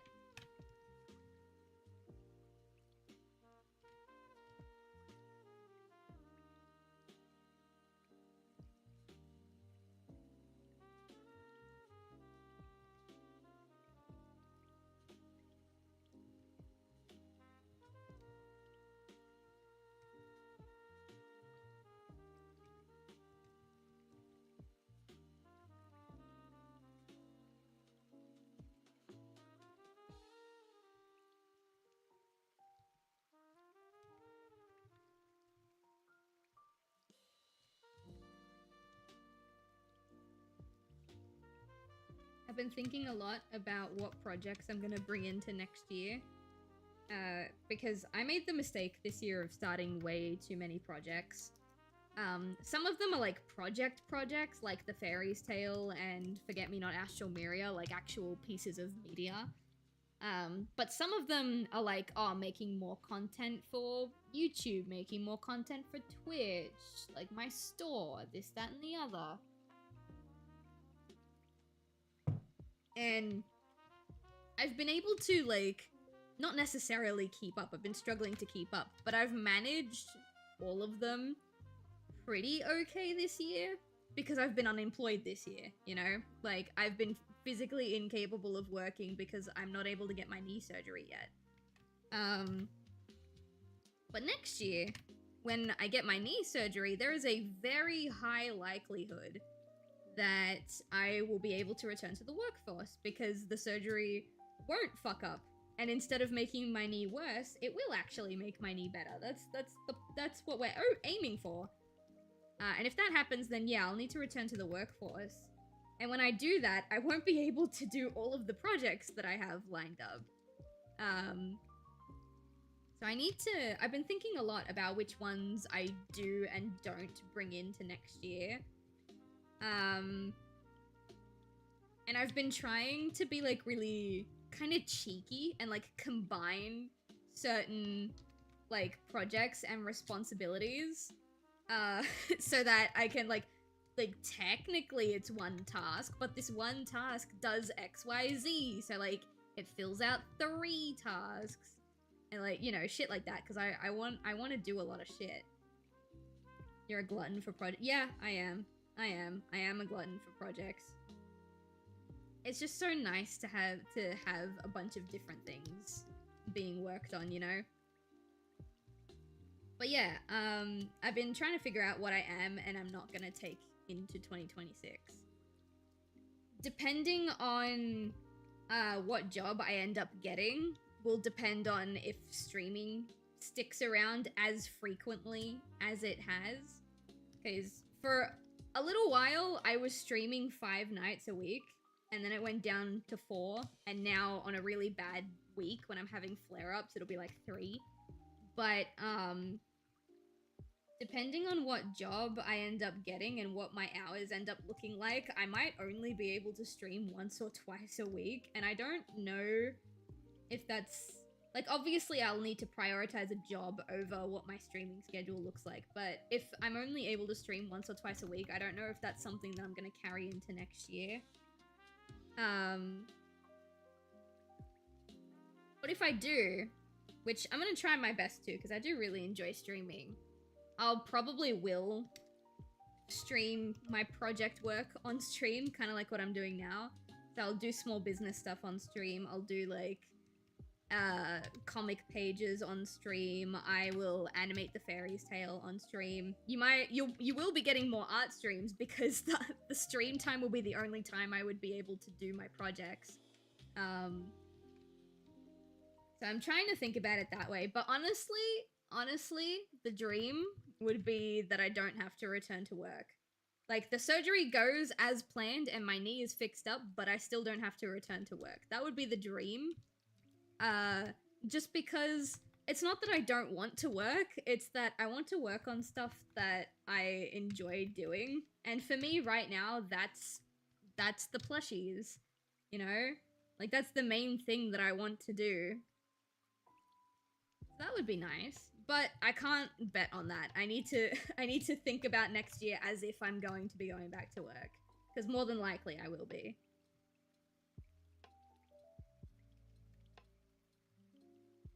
But yeah, I definitely want to keep working on the Fairy's Tale next year. Episodes, I don't know when episodes will come out because I don't have any crowdfunding. I don't have any funding at all, actually. I don't have an investor, I don't have crowdfunding, I don't have a Patreon or anything like that.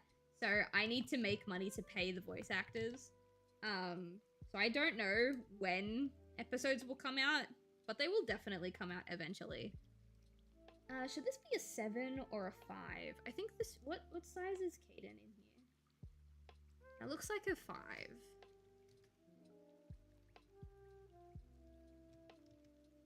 No, it's a 7.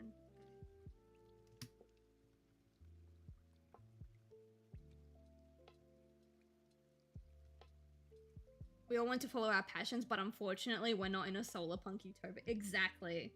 Exactly, which is why even though that's like what I really, really want to do, I should be like planning next year with the expectation that I will go back to work. But if that happens, then yeah, depending on like what job I end up going into will depend on how many streams I do. But you will most likely get like almost exclusively art streams, because again, depending on the job I get, my stream time might be the only time I get to work on stuff. We'll see what happens. In February, I've got the wholesale trade show with the snooze. In a perfect world, everyone would be obsessed with snooze and want them on their shelves, and I would, like, you know, be like super, super wealthy because everyone wants to buy the snooze for wholesale. But honestly, I'll be lucky if even one person comes up to the booth and like purchases an order for wholesale. Honestly, I think so. When people see the plushies in person, they're really, really easy to sell. Like, because people can hold them and they kind of sell themselves at that point. But trying to sell them online is really hard. Anyway, I don't want to go into, like, griefer mode because I am, like... I'm fucking up this hair, for one. I don't want to go into griefer mode because, like, the year's not over yet. But still, it's just something to think about for me. I wasn't even expecting to take a whole year off work. Like, genuinely, I wasn't expecting this. I took time off in December to go on holiday with my family, and my knee just got so bad during that holiday that I couldn't go back to work. And I was expecting that I would do some more physiotherapy. I'd meet a different physiotherapist because at that point I had done physiotherapy and it didn't help me. But I thought I'd meet a different physiotherapist, I'd get like a different diagnosis with different treatment, and I would be back at work like within a month, 2 months. And now it's almost been a year. and I don't know how to feel about it. I don't know how to feel about it.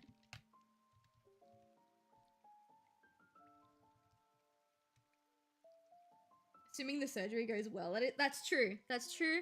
The doctor did tell me that there is actually kind of a moderate likelihood that it will make my knee worse instead of making my knee better. And the only reason they think that is because I have a diagnosis, but they have no idea how I ended up with the pain that I have. I don't remember the medical term. It's idio something, but it literally translates to we have no idea. Let me see if I can find the term, because I know my condition. It's patellofemoral joint dysfunction.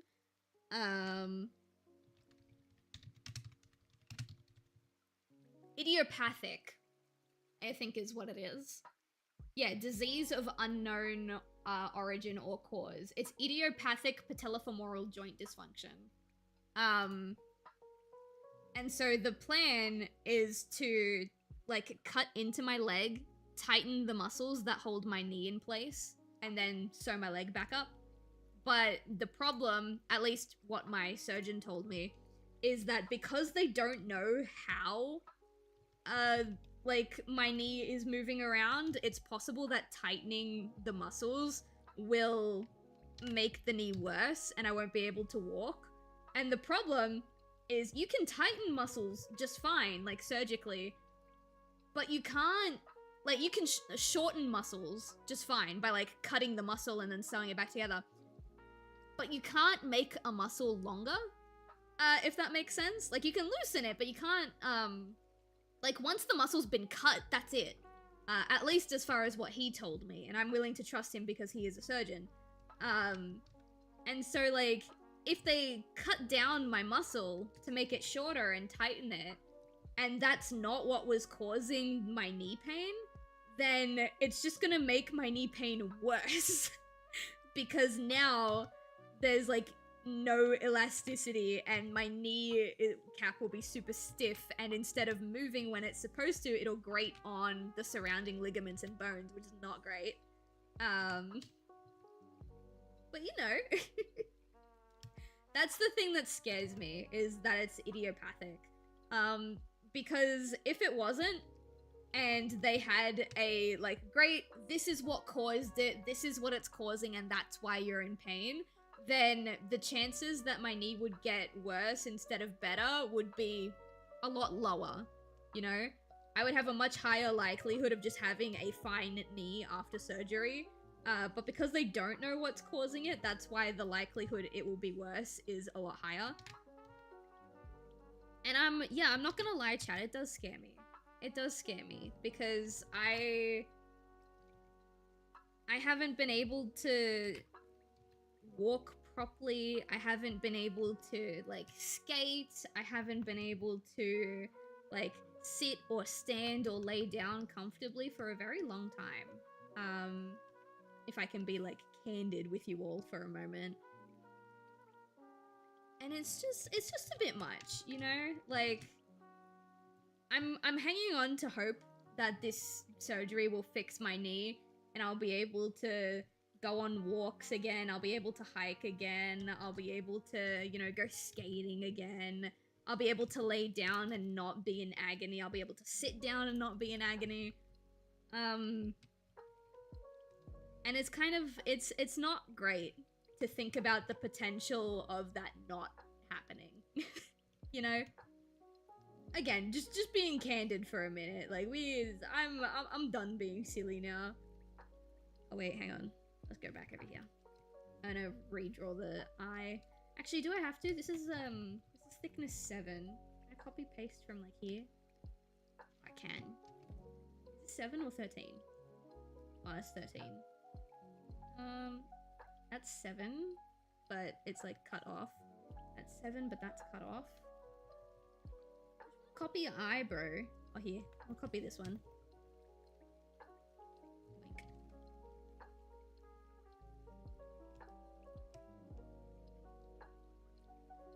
This one? No. Oh, here. A 7.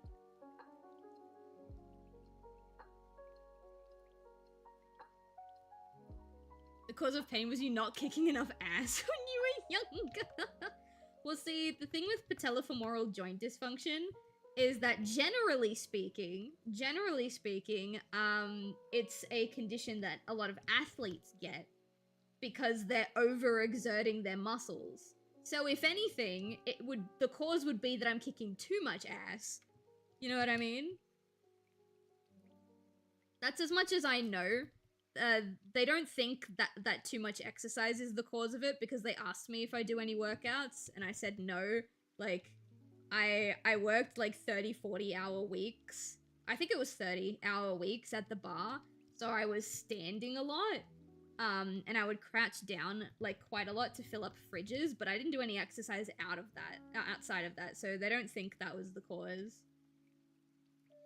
And these days, when I try to do the exercises that my physiotherapist gave me, they just, like, I'll do the exercises for maybe 3 nights, and then my knee will be super swollen, and I won't be able to walk properly for, like, a week. Now I can't exercise, which is great. That was sarcasm, by the way.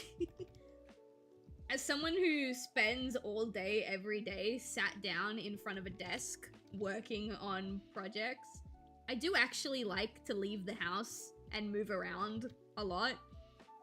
And part of the reason why my knee pain has been so hard on me, like mentally, is because it doesn't feel like I'm able to go and do those things anymore, you know?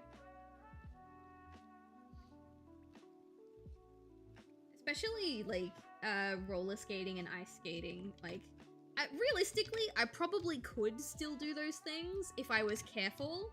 But I can't put all of my weight onto my bad knee for extended periods of time, so I wouldn't be able to do it for very long.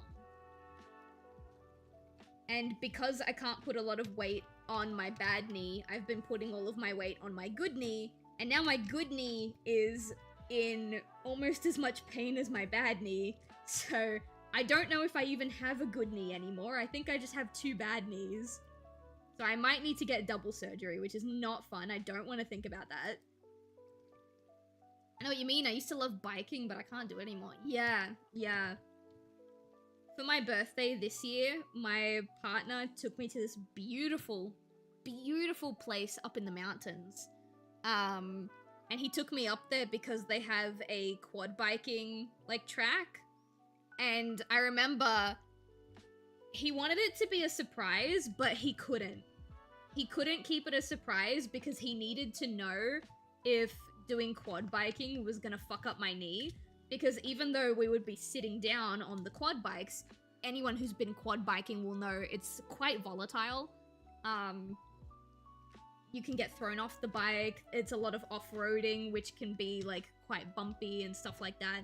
So he was curious. He had to ask me whether or not my knee would be able to take going quad biking, so we weren't able to keep it a surprise.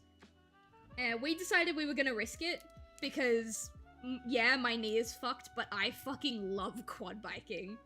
I love quad biking, and the idea of my knee pain stopping me from going quad biking, like, made me want to cry. So I said, no, we're gonna do it. And then I told my mom, and my mom said the exact same thing. She goes, Sylv, I don't know if you should do this because your knee is super fucked up and going quad biking is gonna make it worse. We did still go. We did still go. There's a happy ending. We did still go. And I loved it. And to my and my partner's surprise, not only did it not make my knee worse, my knee actually felt the best that it had ever felt after hopping off that quad bike. I wasn't in any of my usual knee pain until, like, maybe 3 days after we went quad biking. And we kept joking that the quad bike actually put my knee, like, back into place. We thought it was really funny. Hello, Professional Husky. Hello, welcome in. You have my deepest envy. Yeah. It's... like, there are a lot of things that I won't do because of my injury, because I know that it'll make my injury worse, but I wasn't about to let it take quad biking from me. It's already taken hiking, it's already taken skating, it's already taken, like, so many of the things that I love to do. It was not going to take quad biking from me. And I told my partner too, I was like, look, if it fucks me up and I can't walk for a week, then it'll be worth it. And he was not happy with that response, but, you know, we went anyway.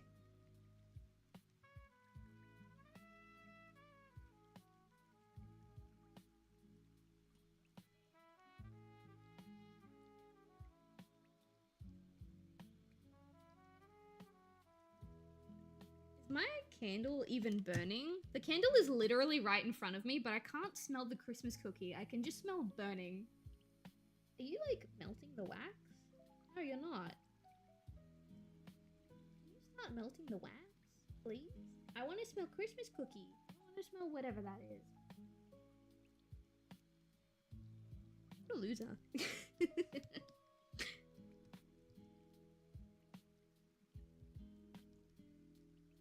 I can't bike, period. Every time I try, my knee feels like it's getting stabbed. Shit, dude. My knee feels like it's getting stabbed when I do most activities, so I get what that's like. I'm so sorry. Gosh, my parents went to Queensland for their anniversary. How old am I? 20, they've been married 25 years. My parents got married the same year I was born. They've been married, no, actually, they got married the year before I was born, so they've been married for, I think, 26 years. They went to Queensland for their anniversary. My dad booked it for them as a surprise. And my mum has a myriad of health issues, none of which are genetic as far as I'm aware, thank God, but she's got a myriad of health issues. And she went into the ocean and the waves were crashing just a tiny bit too hard on her legs. And she didn't realize it until the next day when she woke up and she was in excruciating leg pain, like for the next 2 days. And I remember she was telling me about it, and as she was telling me about it, she laughed. And she goes, when I was in pain, I turned to your father and I said, if this is the kind of pain that Sylv goes through every day, then I have no idea how she's still standing right now because this is exhausting. And you know what? You know what? It felt validating. It felt validating because I've been in this much pain. I've been unemployed for a year, but I've been in pain for about 18 months. I worked in this pain that I have for 6 months before I finally was like, no, I can't do it anymore. And my mum was like, at the time, she was super against me doing it because she owns the apartment that I live in. And the main reason she wanted me to move in was so that I could keep working and I could save up my money to deposit on a house. So she was not happy with the fact that I stopped working over my knee pain. But to hear that come out of her mouth is like, oh, thank God. I feel validated in wanting to, like, stay off work until I've had surgery. Because, like, for a long time, and sometimes even still now, you get that little feeling where it's like, oh, you can power through it. You're just being overdramatic. Like, you can get through this. It's fine. And then you try to push through it, and then all of a sudden you can't walk for the next 3 days. You know what I mean? I hope it's something that can be fixed. But even if it's not, like, at least now I know that I've got people in my corner. You know what I mean? Can I copy? No, I can't copy that. Where did I get that eye from? I think I got it from here. Actually, no. I should still have it in my bank. Right there. Yeah, I still got it.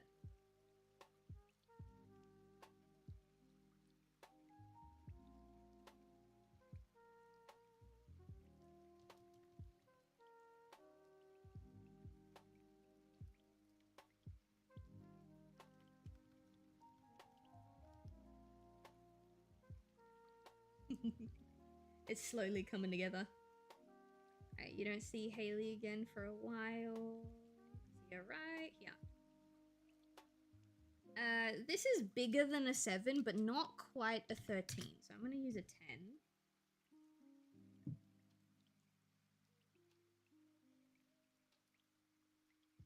Oh, it feels weird having a soft drink instead of a tea. It's also really weird that I can't handle 2 teas in a single day, but if I have a tea, I can handle a soft drink, which is arguably worse for me.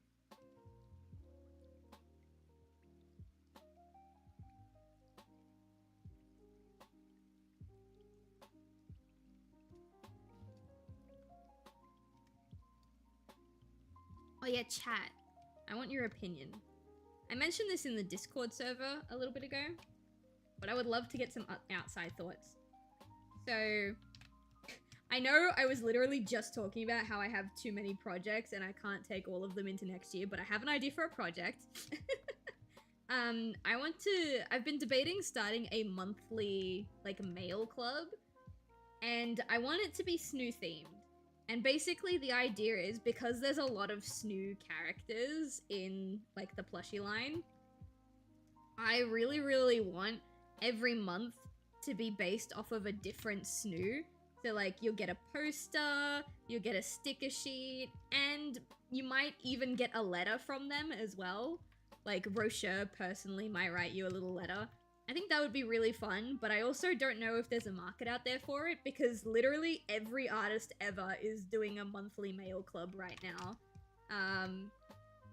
And I don't know if I'm too late to the party or if my stuff's not good enough or like this, that, and the other. So like, do you guys want a snoo mail club? Planning a trip to Vegas? No, I'm not going to Vegas yet. I'm not going to Vegas yet. Keyword is yet.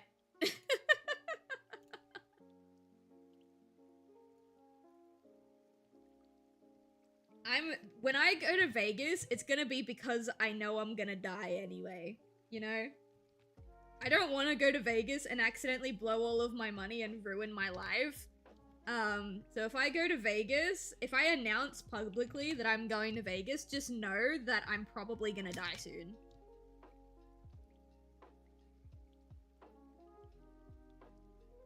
I don't even know if I'll like Vegas. I like gambling, but I don't know if I'll like Vegas because Vegas sounds very loud, and I don't like being in loud places for very long.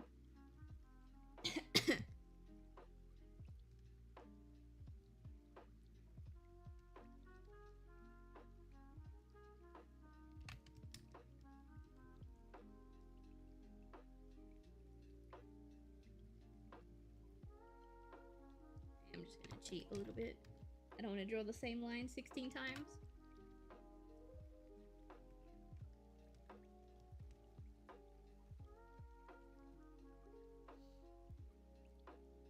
That would be like if my death prophecy turned out to be true. Unlikely. You know, I was lying in bed after a long, hard day of work, ready to relax and go to sleep, and then I suddenly remembered that premonition of me that you had, and I couldn't sleep that night. You ruined my sleep, like 2 nights ago. Oh yeah, you did send me a video, didn't you? Alright, give me 1 second. What was it again? Was it an Am I the Asshole? Or like... I don't remember, it was a Reddit reading. Let me at least finish this frame and then I'll get it set up.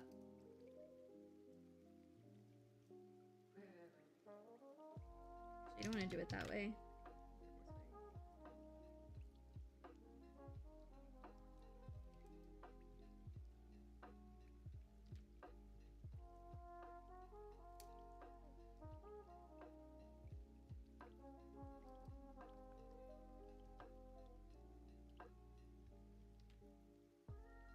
Am I overreacting? That's it. That's the one.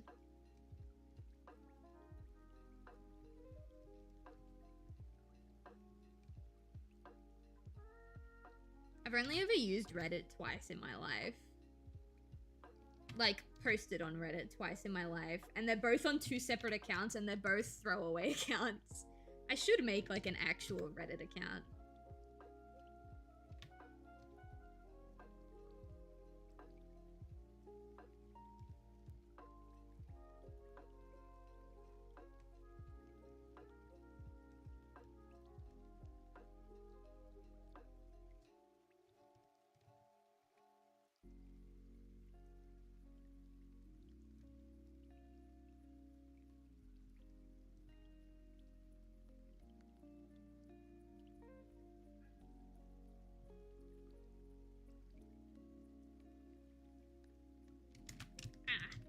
Please, I just want to draw eye.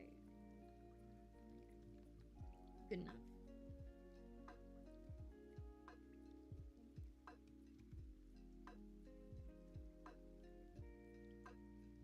So in this scene, the TLDW is that Haley goes, "Oh my god, Christmas time!" And Caden goes, "No."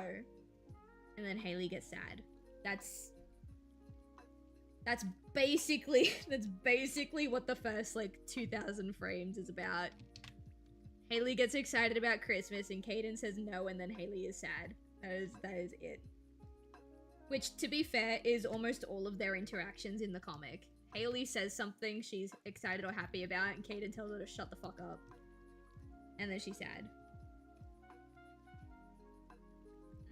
That's size- oh no, that's size 10, so I will need to redraw for eye. Here.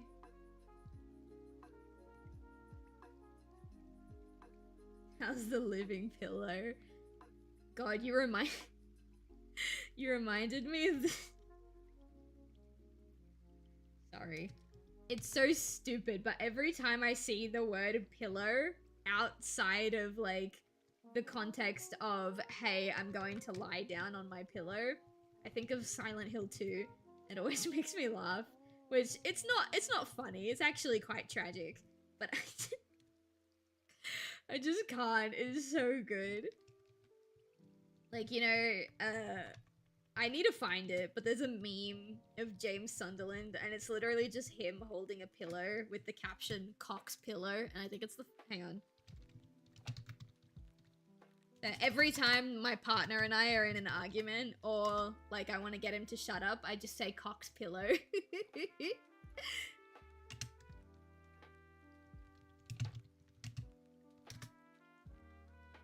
Where is it? Oh no, I can't find it. No. Oh no. Okay, I don't have it. I can't find it. But I do have this. I do have this. It's a Welcome to Silent Hill pillow, and I think that's pretty neat. I just think he's neat, chat. Alright, moving on. Let me finish the eye, and then I'll put on whatever video Skinner wanted to put on. The Reddit thing.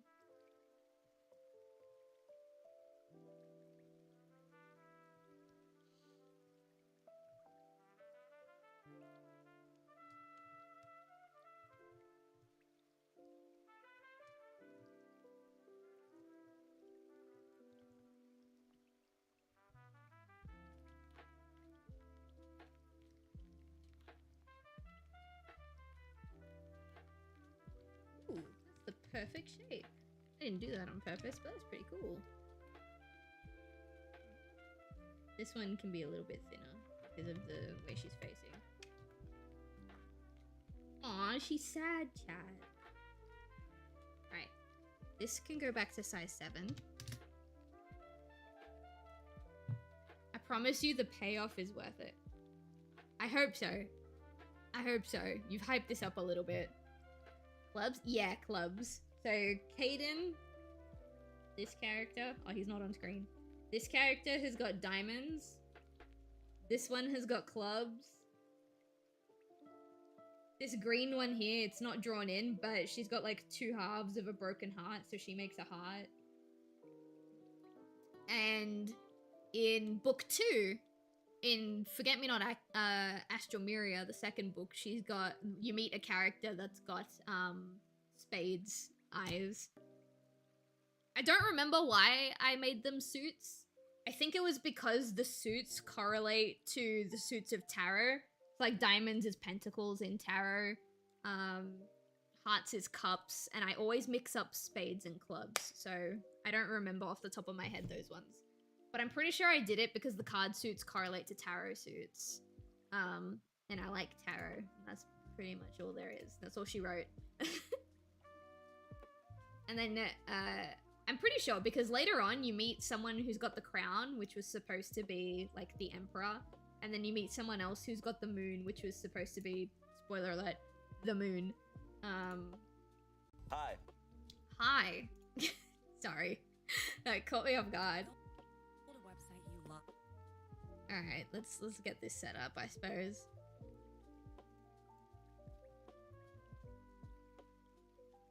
We'll turn off the background music if we're gonna put this on. Why do I have notifications already? Ah, okay. Now, I'm not sure how we're gonna set this up. Do you guys want, like, audio only? Or do you want me to put the video in, like, the corner? I don't know. Very cards, much gamble. You're right. You're right. There is no deeper meaning. there is no tarot interpretation. The reason why they have suit eyes is because I fucking love gambling, chat.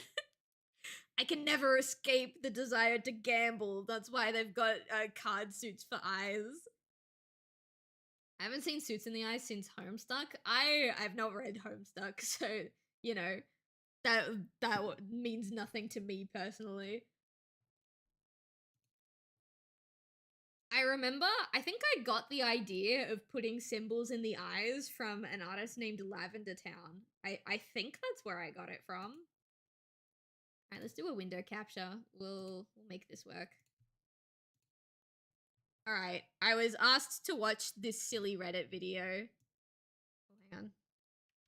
Not that. I was asked to watch the silly Reddit video, so we'll watch the silly Reddit video.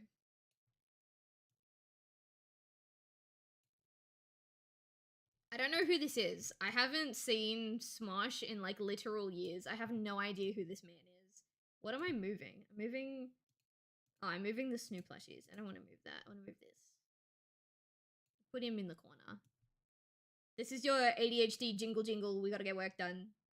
There. He can cover up my workstation. Like the timeline. This stuff. He can cover up that. You guys don't need to see that. Before we get started, I am gonna pee. Give me like 5 minutes, chat. I'm going bathroom.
Alright, I'm back. I'm probably gonna get up again in a minute though because I'm almost out of drink and I need more drink, so I gotta get up and get more drink in a minute.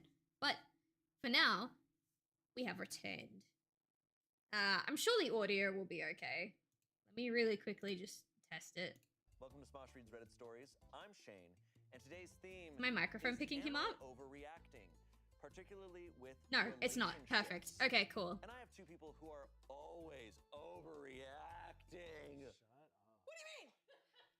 This better be worth it, Skinner. Don't waste my fucking time. I'm joking, but also don't waste my fucking time. Okay,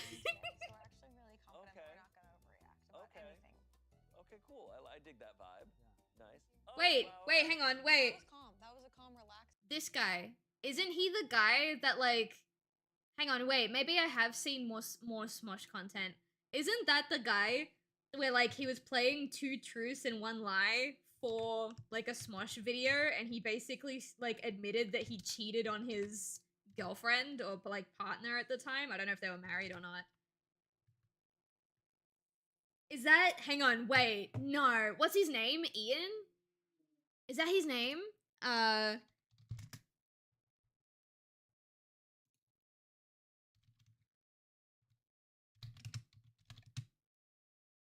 Ian, 2 truths. Okay, wait, no, I have seen this guy before. Wait, no. Where's the clip?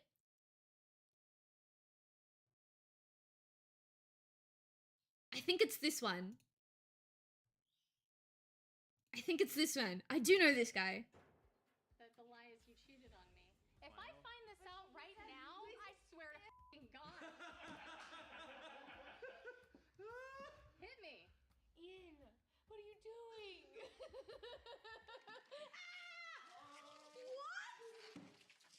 No, wait. What? What is going was that I didn't know my mom's birthday. Yeah, you got it wrong. You're playing this wrong. You're playing this wrong. You're playing the game wrong. Wait, She was two right. truths, She one guessed it lie. right. She guessed it right. The Oh, He like basically said in a Smosh video that he cheated on his girlfriend. I know him. Ain't no way. Oh shit, he got the game. Yeah, he got the game wrong. You fucking think? Oh my lord. I knew him. I knew it. I fucking knew it. Okay. Wait, no. Tangent aside. We've got random blonde woman with a lesbian haircut and the guy that cheated on his girlfriend. All right. Yeah. For the listeners at home, I flipped Shane the bird. Very zen-like. Yeah, the last time we did Am I Overreacting, Courtney, you had probably your most famous Reddit stories moment. I think that's the most I've Okay. crashed out on Smosh. Aside from maybe when I like yelled at you on Among Us in the pandemic. Okay, but to be fair, like yelling at someone in Among Us is so valid. Oh no. I gotta go back and watch that, or should I not? God, I have some Among Us stories that I should share with you guys soon. I'm Don't judge joking. us for our 2020 content. Don't go back there. It's a break. Why would anyone Crash go outs back were there? allowed during the COVID lockdown. Yeah, the stories you read on that episode, by the way, very warranting for crashing out. Oh yeah. I feel like we've all been on Smosh for 10 years or more.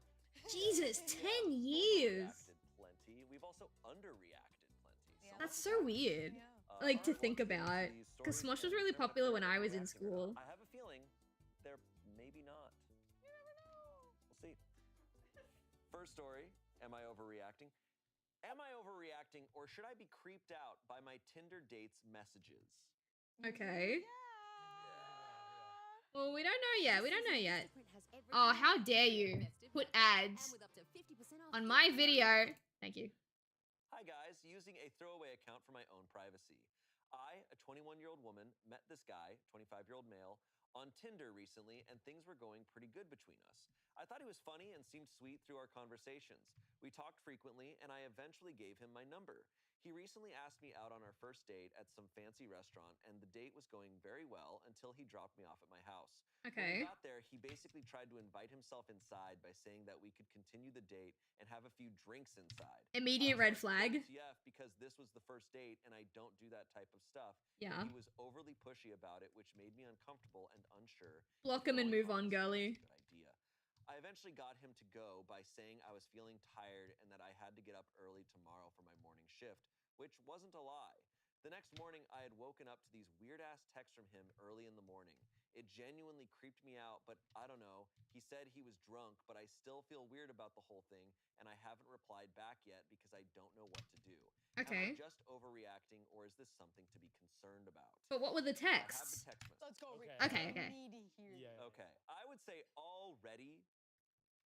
Yeah. If anybody was like, "Oh yeah, we went on a date," and then like, when I told him like, "Oh, I don't want to go inside my house," he was like, Pushy. he was Yeah, pushy. yeah. Like, It's not- that's already a block and move on. Prob- You that's don't want to engage with right off someone the like that. bat, right off the bat. All right, these text messages. All right, we have our text messages. What time do you think these were sent at? Oh god. Oh, probably like 2 or 3 in the I'm thinking, morning. Like between 2 and 4. 3:42 a.m. Yep. There you Let's go. go. There Way you to go. All right. All right. At 3:42 a.m., he texts, "Hey, I was thinking of you all night when I got home. We should go out again. I'm disappointed we couldn't do more during our date. Would love to spend the night with a pretty girl like you." That was at 3:45 a.m. Now at 4:07 a.m., this is about 21 minutes later, 22 minutes later, he goes, "Now that I think about it, I'm pretty unhappy with how the night ended." Oh. 4:11 a.m. I don't know. I don't appreciate your bitchy attitude not letting me in after such a nice night. 4:14 a.m. If I'd known you weren't going to give me shit, I wouldn't have wasted my time with you. Oh my god. So in the span of a half an hour, So this is why you never, ever, ever let your date walk or drive you home. Not on the first date, not on the second date, not on the third date, not until you guys are officially together. You do not let them drive you home because you have no idea when they're gonna start pulling shit like this. And if they start pulling shit like this and you pull away from them, they know where you live. Like, that's... I don't know. Maybe that's me being paranoid, but that's why you don't let your dates drive you home. Especially if you've never met them before. If it's like a friend that you've just started, like, taking your relationship to the next level, then that's one thing, right? But, like, ugh, icky. Not that I've ever had to worry about it, though. Except for that one guy. I've told you guys that story, right? The guy that was, like, 11 years older than me, asked me out on a date when I was 23, and then revealed to me that he thought I was 19, and he was, like, asking out a 19-year-old as a 33-year-old man, and he kept telling me that I should go to his place. I've told you about that story, right? You gave me the wrong video? Oh no. You poor thing. I'm not sure if it was a voice line, a mod, an animation, or something, but there was a really funny video about Resident Evil. I want Resident Evil in my bloodstream. If you have the funny video, send me the funny video. I want it. Alright guys, we're not finishing this video. Skinner said it was the wrong one. Blame Skinner. This is 7, so I can just go over here and... No, not this one. Like way at the start. Yeah. I can copy this one. Yoink.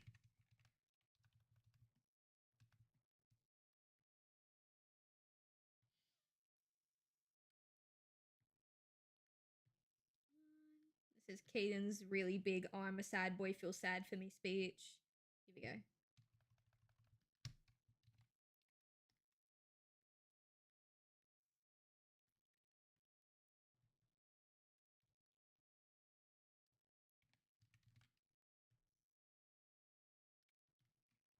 Oh, I missed a part of her, like, stalk? I don't know what that is, but I missed it. It's fine. I'm gonna fill it in.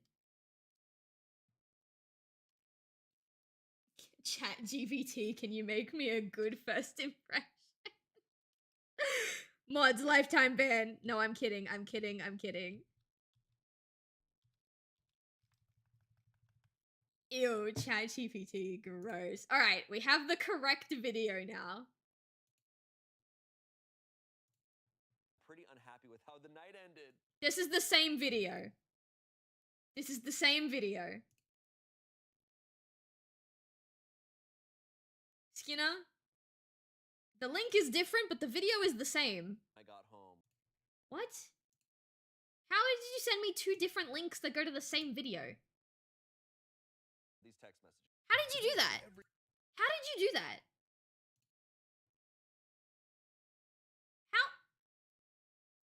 These are 2 completely different YouTube links. Why do they link to the same video?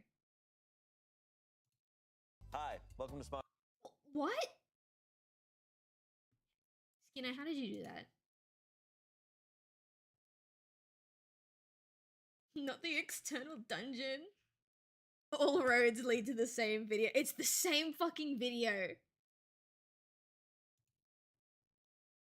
The reason why I know it's the same video is because when I click on the different link, it gives me the timestamp. Look. Okay, I would. How did you do? And the YouTube link that I've got here is different to the 2 that you sent me. Chat can't see it. But like, the YouTube link that I have is different, and then the 2 YouTube links she gave me are also different, but they're all the same video? What? How did you do that? I don't know.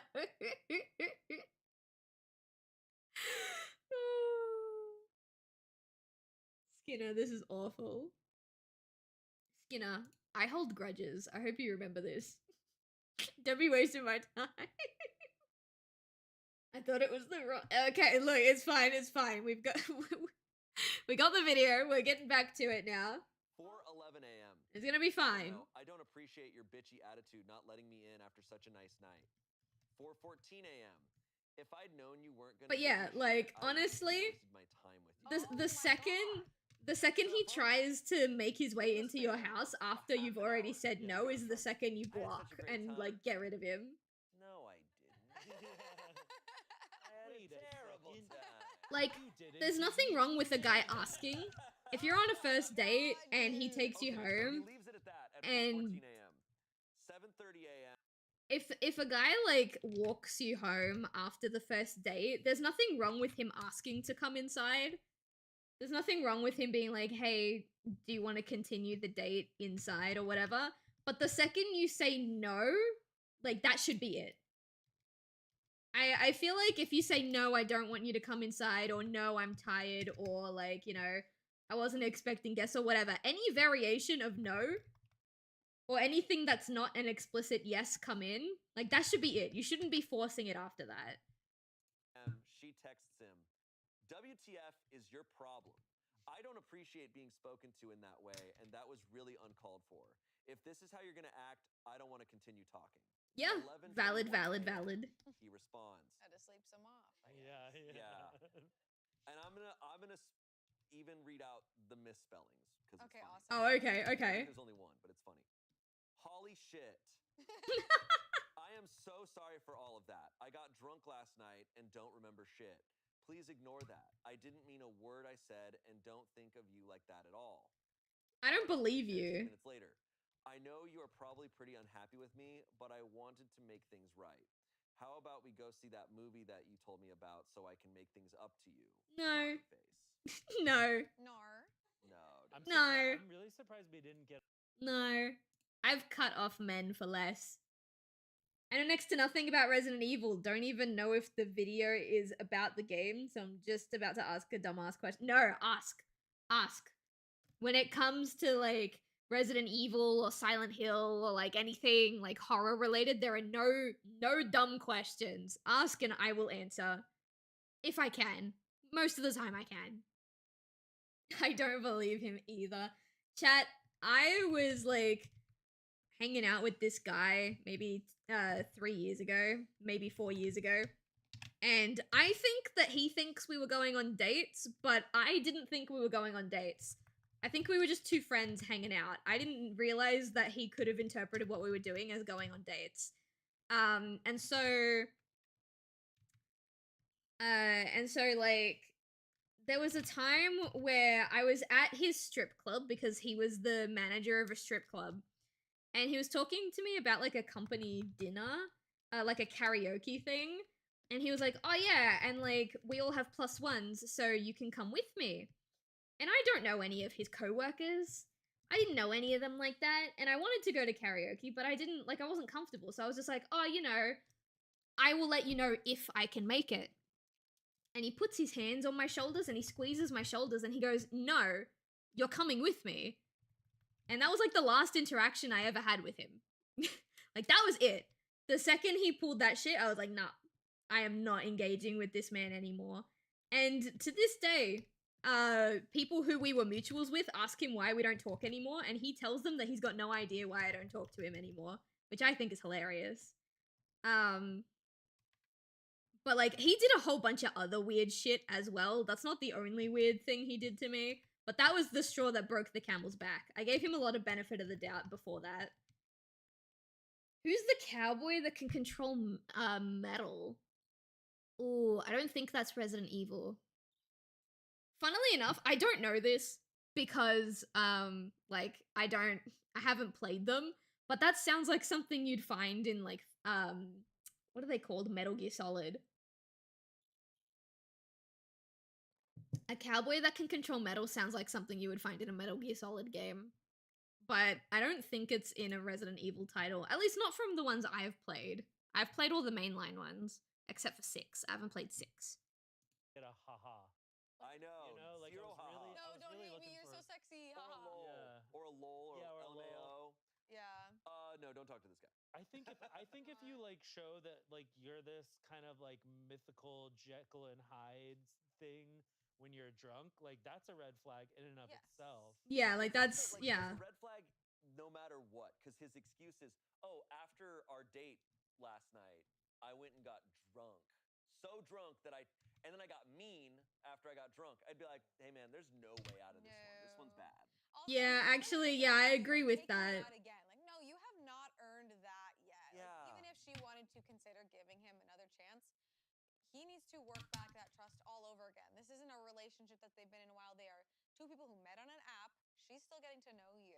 Like, I see stuff online about these kind of, I don't know if it's divine intervention or whatever, but like when early in a dating app situation, like the first time that the dude is told like, Do I still have the no, eye? or, No, I need to don't. cancel What a on shame. date, like their response I can is actually find it.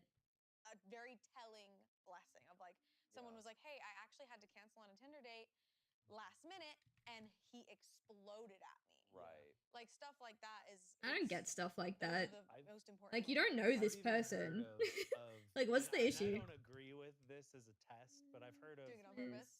yeah, The doing like speech. canceling last minute on purpose to see how the man reacts, and then if it's Here we go. bad, then they're like, okay, crisis averted. No, I saw a funnier one. If you want to know that a man is like good for you, like that they'll treat you right, that they're a good match for you, go out with them and during the date, tell them that you've shit yourself. You can choose to do this one of two ways. You can tell them a story about how you've shat yourself in the past, or you can tell them a story of how you like, or you can like just say, I've shit myself right now. Like, I have currently shit myself. And just watch how they react, right? If you tell them a story about how you've shit yourself in the past and they laugh, they make jokes, they ask if you were okay, or they sympathize or whatever, then like, you know, you've got someone who's at least halfway decent. But if they start giving you like dirty looks, or they give the impression that they think you're dirty, or they try and make you feel bad for like having shat yourself in the past, then like maybe just take a step back. Because like, I haven't, but everyone eventually at some point in their life will shit themselves. And the fact that I haven't yet is actually kind of scary, because I don't know when my shit my pants moment is gonna be. But I know for a fact that if I'm with my partner and I turn to him and I say, I've just shat myself, he's gonna do everything he can to help me. You know what I mean? Oh, Heisenberg. Right. I shouldn't have forgotten about Heisenberg, because my partner has played Village like a month ago. My god, what got me is Cowboy.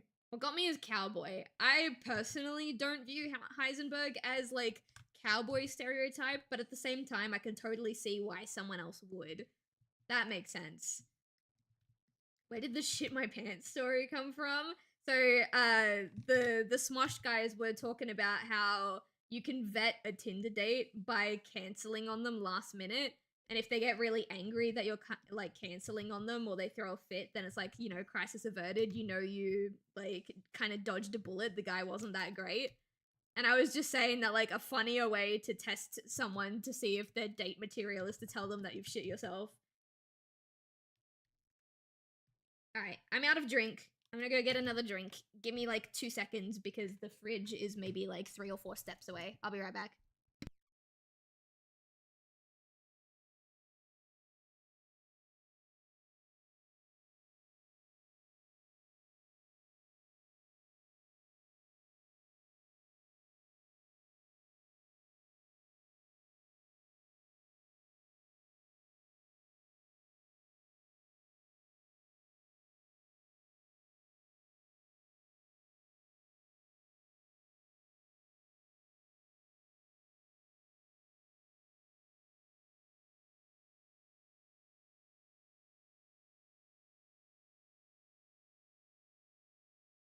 All right, I'm back. I heard this ye motherfucking whore voice and thought cowboy. Look, I don't know if it's just me. When I said this to my partner, he kind of looked at me like I was a little bit of a weirdo. But when I hear Heisenberg's voice actor, to me personally, it sounds like he's trying to make his voice sound deeper than it actually is. It sounds like he's trying to force his voice to be like an octave or two deeper than it naturally is. And because of that, I cannot take him seriously. I I don't know why. I just can't take Heisenberg seriously because of that. And I told that to my partner and he goes, "No, I don't hear it. To me that just sounds like his voice." And I'm like, you know, maybe it is me. But yeah. I don't think Heisenberg is threatening. I don't think Heisenberg is even sexy. All because to me it sounds like he's deliberately trying to lower his voice.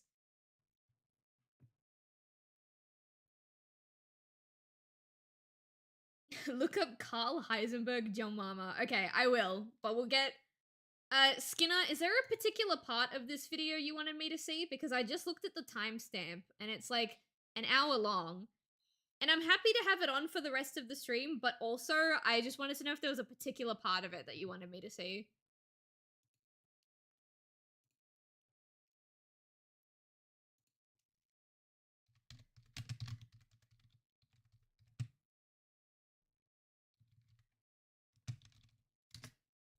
I spelt Heisenberg wrong. Oh, is this the video? I'm assuming this is the one. Well. This is so bit crushed. That is. You must be pretty tough, huh, Ethan? Who the fuck is Deez? Oh, you're not cultured. Even better. This video is so crusty. Candace is gonna love you. Who's Candace? Joe Mama. And see, that voice actor that was doing the bit actually sounds like his voice is deep. And I actually like that more than the actual VA. You can't hear shit? Oh, you can't? I thought that was pretty loud. That was pretty loud to me. Well, I'll put it on again. Didn't think anyone was left. Not after Deez, that is. You must be pretty tough, huh, Ethan? Who the fuck is Deez? Oh, you're not cultured. Even better.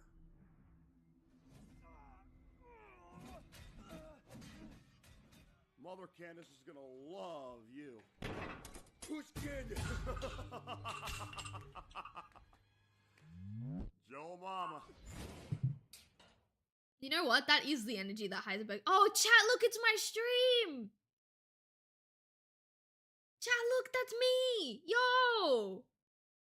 Yo, are you seeing this shit? Yo.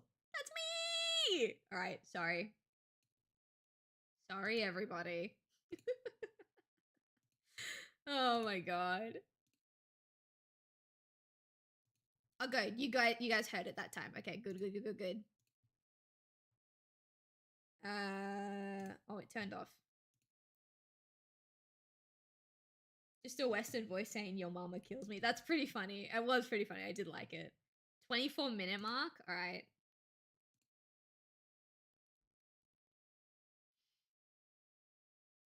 Okay, here. 23:58 will do.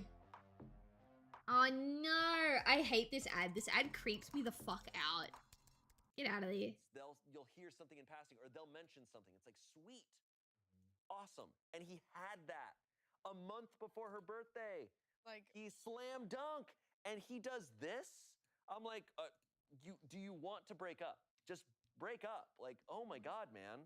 He tried to like humble her, but he wound up humbling himself. yeah, Yeah. by But she's gonna losing break her up with his ass. entirely. He's gonna probably humble himself out of many relationships Yeah, unless no. he changes. This story is behavior. pretty That is bad. not someone who cares about Should you we just at go all. It through makes the sense video? if they do that. No, and I'm so We'll just go through the video. gave his mother the dress I wanted for my birthday. Am I overreacting? My boyfriend gave his mother the dress I wanted for my birthday. Yikes. Oh, that is kind of bad. Say that one more time. My boyfriend gave his mother the dress I wanted for my birthday. Oh. Oy. Mamacita? All right. The title I'm a alone, 23-year-old that's kind of woman. I've been awful. dating my boyfriend, who's 26, for the past 3 years. About 2 months ago, while we were out shopping, I saw this really gorgeous, amazing dress that was just perfect for me, and in my favorite color. He looked at the dress and said it was beautiful, but it was rather expensive, $200. So we didn't end up getting it. For weeks after That's this, fair. I would constantly talk about the dress to him and how I couldn't stop thinking about how beautiful it was, and hope one day I could save to buy it since we've been budgeting a bit lately. Okay. He would hear about this dress from me all the time and talked about how great he thought it would look on me. So yesterday was my birthday, and we had a little get-together with some members of both our families to celebrate. Except when his mother arrived at our house, she was wearing the exact dress, in the exact color. I was stunned. I thought that he must have told her about it and she went and got one, but it turns out that that wasn't the case. In my surprise, I said, "Oh my God, there's no way. That's the same dress I was looking for and dying over for months." And she replied saying, "Oh, really? Zane, OP's boyfriend, gave it to me as a gift last month." I was shocked and confused. Even more so when my boyfriend gave me the birthday gift he got me, and it was a gift card for Sephora for $50. For the rest of the night, I sat. Ooh.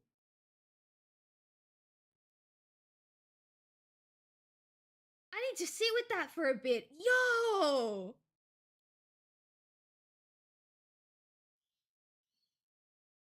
Okay. Okay, I haven't finished hearing the story. I haven't finished hearing the story. Devil's advocate time. It's possible. It's possible that a couple of different things happened. It's possible a couple of different things happened. Either he bought the dress for his mother like right before the girlfriend pointed it out, and he didn't have the money to buy two of the same dress, so he just didn't, and he didn't think to bring it up with her. It could be that he bought it in the wrong size and he was a fucking idiot, and instead of returning it, he gave it to his mother, which is not an excuse. Unless, of course, for whatever reason, he couldn't return it. There are a couple of things, but immediately my gut reaction was break up with him. Because, ladies, this might sound like a bit much. Men too. This might sound like a bit much, but if you're in a relationship where your partner is always going to put what his parents want before what you want, then you're not ever gonna be happy. Right? Like, my partner cares about his parents a lot. My partner will go out of his way to help his parents. We've been in talks about our future and the potential of us moving across state lines to take care of his parents when they get, like, elderly and they need a carer. But, like, never once has he ever put anything his parents want or need from him above what I would want or need for him. Like, if his parents wanted to see him for Christmas this year, and I said, "No, I don't want you to go this year. I want you to spend Christmas at home with me," he would spend Christmas at home with me. You know? That's fucked. People are just that shitty. Yeah. Sat quietly in a corner in silence and confusion. I felt hurt and was lost in my head as to what was going on. My boyfriend and everyone was blissfully unaware and happy the entire night, and I didn't want to ruin the mood, so I started to try to put on a good face. But I can't shake this feeling of being hurt. A part of me feels like I'm overreacting and acting spoiled and entitled. Am I? Just need to know if I need to calm down and not be upset about this. I think Okay, so what? I think you need to calm down enough to talk to your partner and ask him the situation. And then after you hear his side, you can decide whether or not you're mad.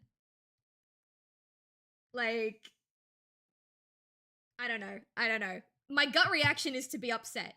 And you have a right to be upset, but I think eventually you need to calm down to a point where you can talk to him about what happened and then decide if you're going to continue to be angry or not. Because if he really did just buy this dress for his mum after you talked about how much you liked it and just gave you a gift card, then you do have a right to be angry. Absolutely. What? Okay, so what I'm hearing is he buys this dress that he said would look so good on his girlfriend for his mom, and then goes to to his girlfriend and goes, and yeah, maybe put on some makeup toots. Yeah, here's $50 of makeup. Fix your face. And $50 at Sephora is like a sample size of moisture. That's true. That's like $50 one, at like cleansing any balm. makeup Yeah. store won't get you anything. What the hell? What in the world? So he looked at the dress and said it was beautiful, but it was rather expensive. She was the one who was like, "This is perfect. This is perfect for me." He goes, "Oh, well, it's a little expensive." But then in that month, he buys it for his mom. What in the hell? And I don't even think they explained that it was for her birthday or anything. Like his mom didn't have a birthday. He just bought it for his mom. That's the other weird part. That's the other weird part. He just bought his mom a gift just because when him and his girlfriend are supposed to be saving money. Yeah, that's exactly what I'm saying. There's no tones of Game of Thrones in here. Wow. I don't even like the logic just doesn't logic to me. No, it doesn't make any sense. It doesn't make any sense. She's not overreacting at all. I understand, though, why she is coming here questioning this, because everyone in this room, everyone in that room there at the celebration was acting like this was all completely normal.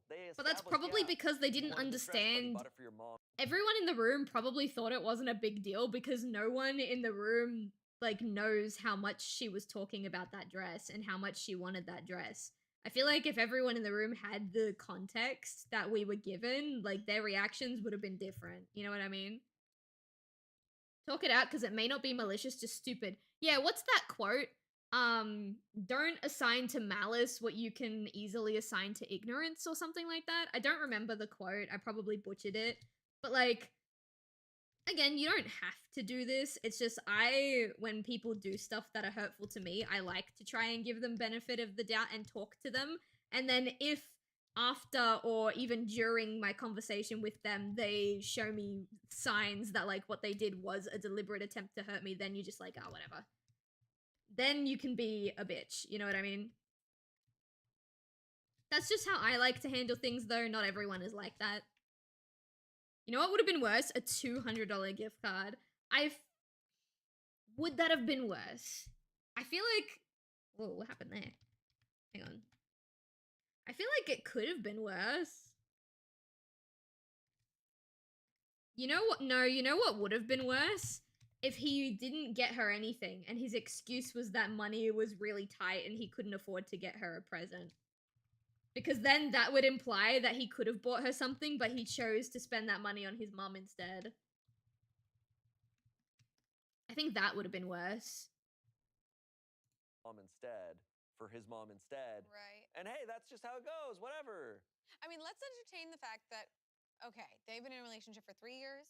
Yeah. Said, you know, your mom and the weight that your mom would hold in your life compared to someone you've been dating that you haven't known as long as, you know, your mom. Like, maybe you're willing to spend more on family. You know, maybe that's where his logic was. But they've been together for 3 years. The counterpoint I'll make to what this girl just said, I've already forgotten her name, I'm sorry. The counterpoint I would make to her claim is like, again, it wasn't specified that this present was for his mom's birthday or a special occasion or whatever. He bought it for her like just because.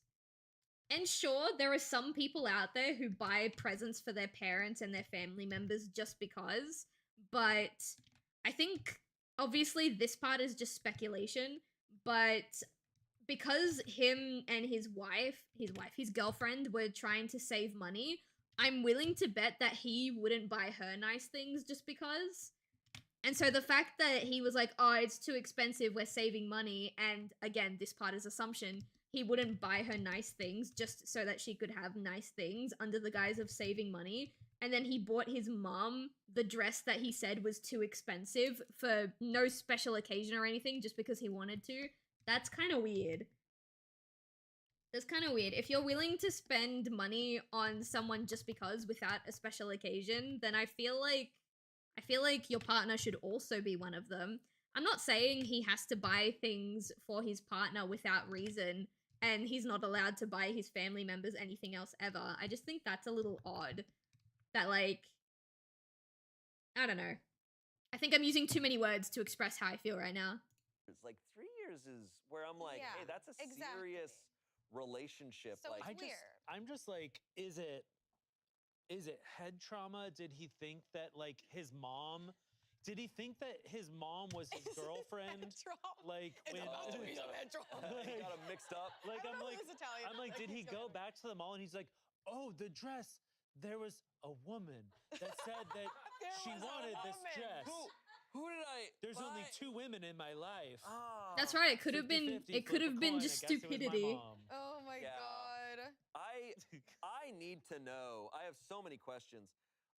The verdict was not overreacting. Comments. Sounds like he did it on purpose. He probably knows you have good taste and used that to get a present for his mom.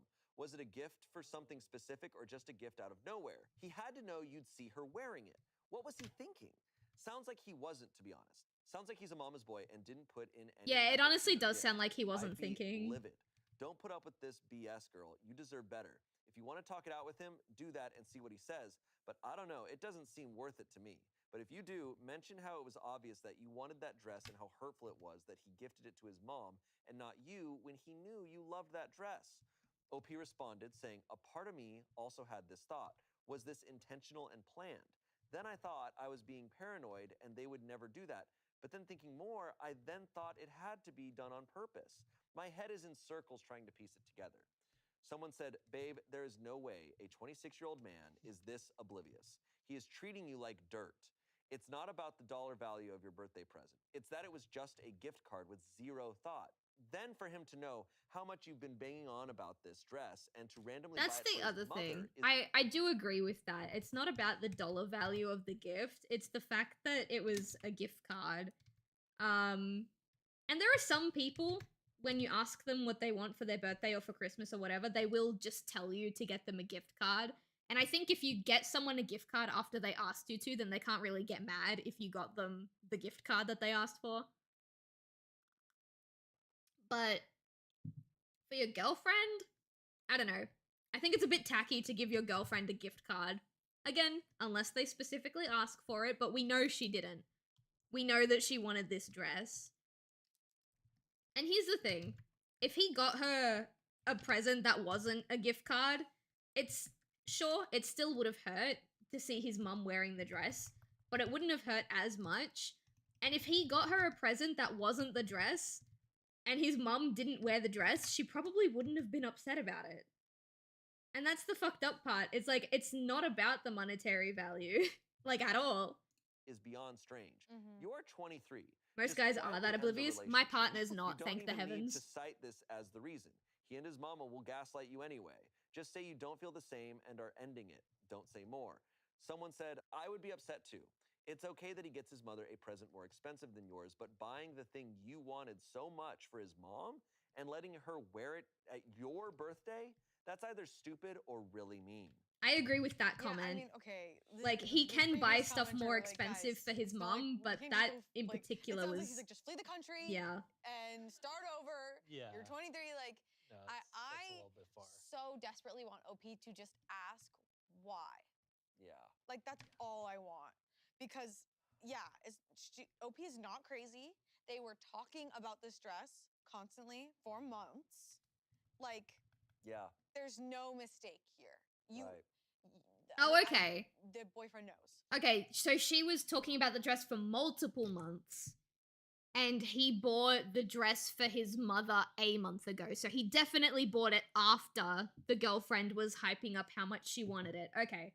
That's a little harder to defend. I'm not saying impossible. He could have just been stupid, but that's a little harder to defend. But for like the Redditor, and it's classic Reddit being like, oh, this person looked at you funny, break up with them. It's Like Right. I don't think it's necessarily breakup material, but it's definitely like, hey, what the Yeah, you know, like, we can't just ignore this. We need to talk about it 100%. and see how he reacts. Yeah, True. that's fair. I agree with that. But 3 years is like, and she is 23, and like I have said this before that when you're in your early 20s, like if enough red flags happen, I'm like, hey, like Not it's worth it. okay. Like Yeah. there's no stakes involved as far as like you're not married, you don't have kids, like you have so much life ahead of you. Like, and I think that mindset should be the case no matter what your age or situation is, depending on what's going on. But I think that's fair. I think that's a good agree take. that I think like she's confused. She should talk to him and gauge how he reacts and how he respects her in his response. Right. Absolutely. Yeah, that's what I said. That was an interesting take that one Redditor had, was like, maybe he just thought you had really good taste and then used that. Like, I feel like that's an interesting take that I didn't consider. I mean, like, was it still right? Because if she was like, I love that dress, I would really like that dress, then I don't know, maybe that doesn't. I guess it's a red flag to me because it's so, for me with a relationship, it's like you communicate these things, right? It's like, oh, you love this, right? So I'm like, I would probably let you know if I'm like, oh, you love that. Could I buy that for someone else? Just say that. Because this all could have been averted if he goes, this dress is so awesome. My mom, like, I was gonna get her a gift soon, and like this dress would be great for her. Like, and let's not forget the favorite color part, which means sounds like that there was other colors at the store when they were looking at it, and she's like, and it's perfect. It's in my favorite color, and it was the same color. I have theories. Okay, but to be why this fair, happened, like my partner but struggles to remember what my I need favorite to color know. is. Yeah. Not from lack Well, of we trying, he just might find forgets. out, because we have an update. Oh, update! Zen. It's not a huge update, but it's an update. We can't overreact. You have to be zen. Okay. Give me an update. I finally got the nerve to straight up ask him about everything, and his response was he thought I had to be humbled a bit because I got way too overly excited about something as trivial as a dress. Oh. Kick him to the curb. Oh. Okay, now you break up with him. Now you break up with him. What do you mean you need to be humbled because you were too excited about a dress? What does that even mean? Does he know what it means to be humbled?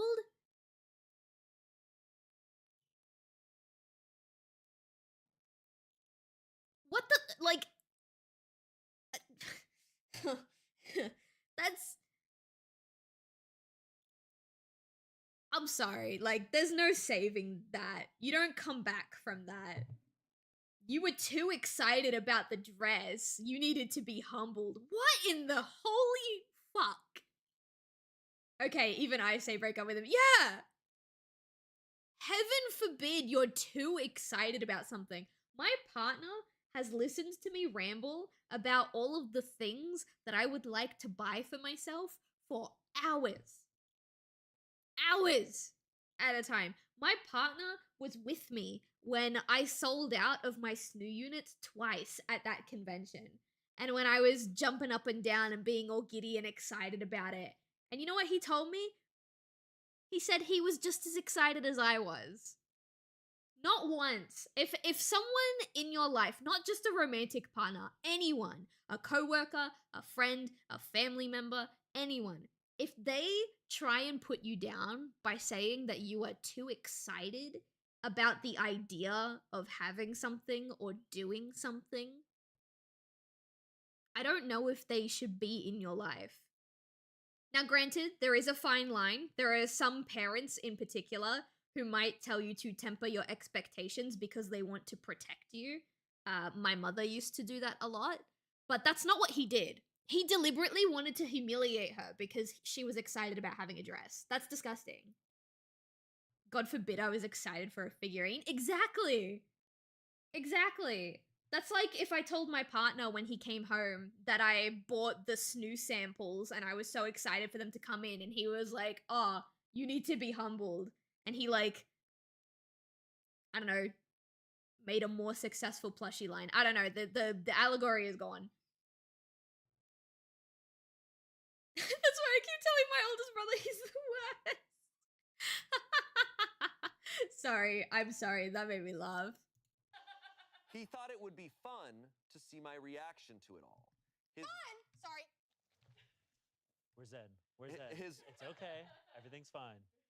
His mother had no idea about any of this and just thought her son was giving her a gift. Oh, the I am poor so mother. shocked and hurt that I just called my mom to come get me and will be staying with her for a few days while I figure out the next steps. But The poor mother.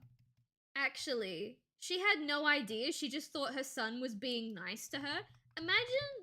Imagine having someone that you care about do something nice for you, and then later find out the only reason they did it is because they wanted to make someone else feel terrible. If I was that mother, I would probably never wear that dress again. I'm not going back to him. Oh my god. That I also is tell my sister wow. she's the worst because she is. Oh, my Aw. boyfriend's a nightmare. So I think my so the sister is boyfriend doesn't want to amazing. buy the dress as a gift, but he will spend $200. To humble, her. his girlfriend. Disgusting. Oh wow, that would not have been one of my guesses. Was that one of your? No, I thought that the mom maybe saw him shopping for it and she was like, I'm more important than your girlfriend. Buy it for me. Like, Yeah, I like thought that's worst like a case mom and boy scenario, it was a situation, boy yeah. mom. like a boy mom, yeah. But yeah, no, that's not. That is way worse. That's way worse. That's than that. wild. Like, I mean, I just would never like assume like evil intent, and that's getting there. I generally don't like to We're assume seeing a evil lot of intent either, but stories these past few sometimes years, people and I think it's just, people like, don't give you a online reason rhetoric to with, give like, them dudes with benefit how of the they treat, doubt. like women. It's just like, well, you need to be humbled. Like, oh, you're being How dare want you too be much. Oh, excited you for care a about feminine, dress? like, to Yeah. express I your don't know. femininity? God forbid a I'm gonna woman destroy loves a you now. dress. Like, what? No, what? Like, God what does she need to forbid. be humble? Because she way too overly excited about something as trivial as a dress. Overly excited? I am so sorry. I'm so, so he's sorry. deciding what she should be excited about. Cool. That's He's excited about disgusting. You know what? You know what? Can I say? Usually I go with people as stupid. Yeah. Hell yeah. You know what? Usually you know I what gets me do. about this? Usually I do. I won't go too in depth with it, but there was someone that I dealt with earlier this year that made it really, really difficult to keep being like, oh, it's okay. They just don't know any better. They just don't understand. They just don't this. They don't do that. Because it really started to feel like they were weaponizing the fact that I was giving them benefit of the doubt by just assuming that they were a little bit stupid.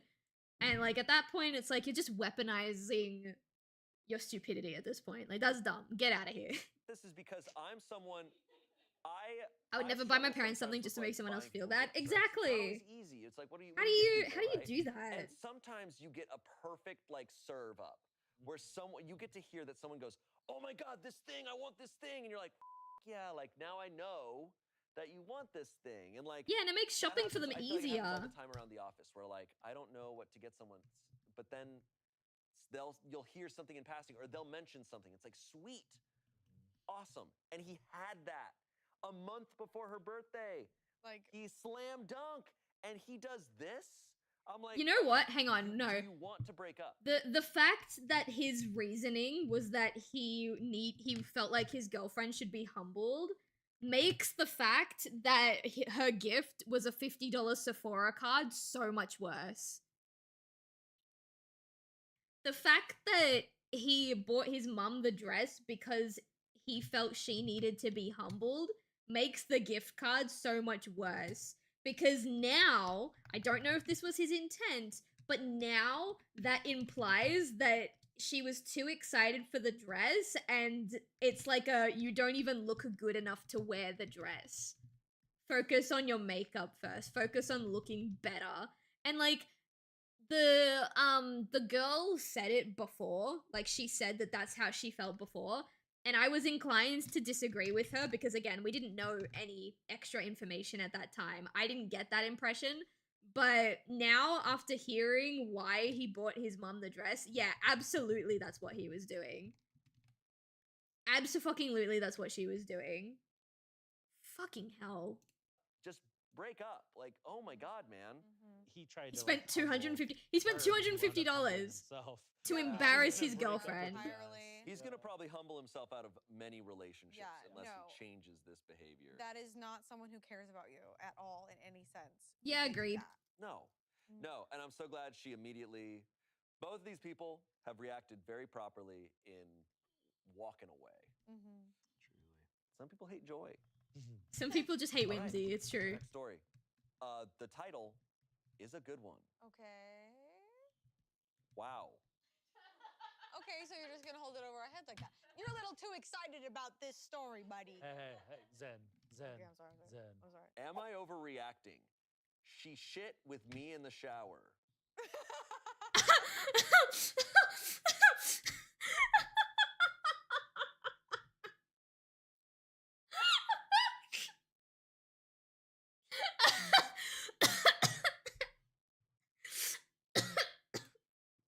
Oh my god. Shit, hang on 1 second, chat.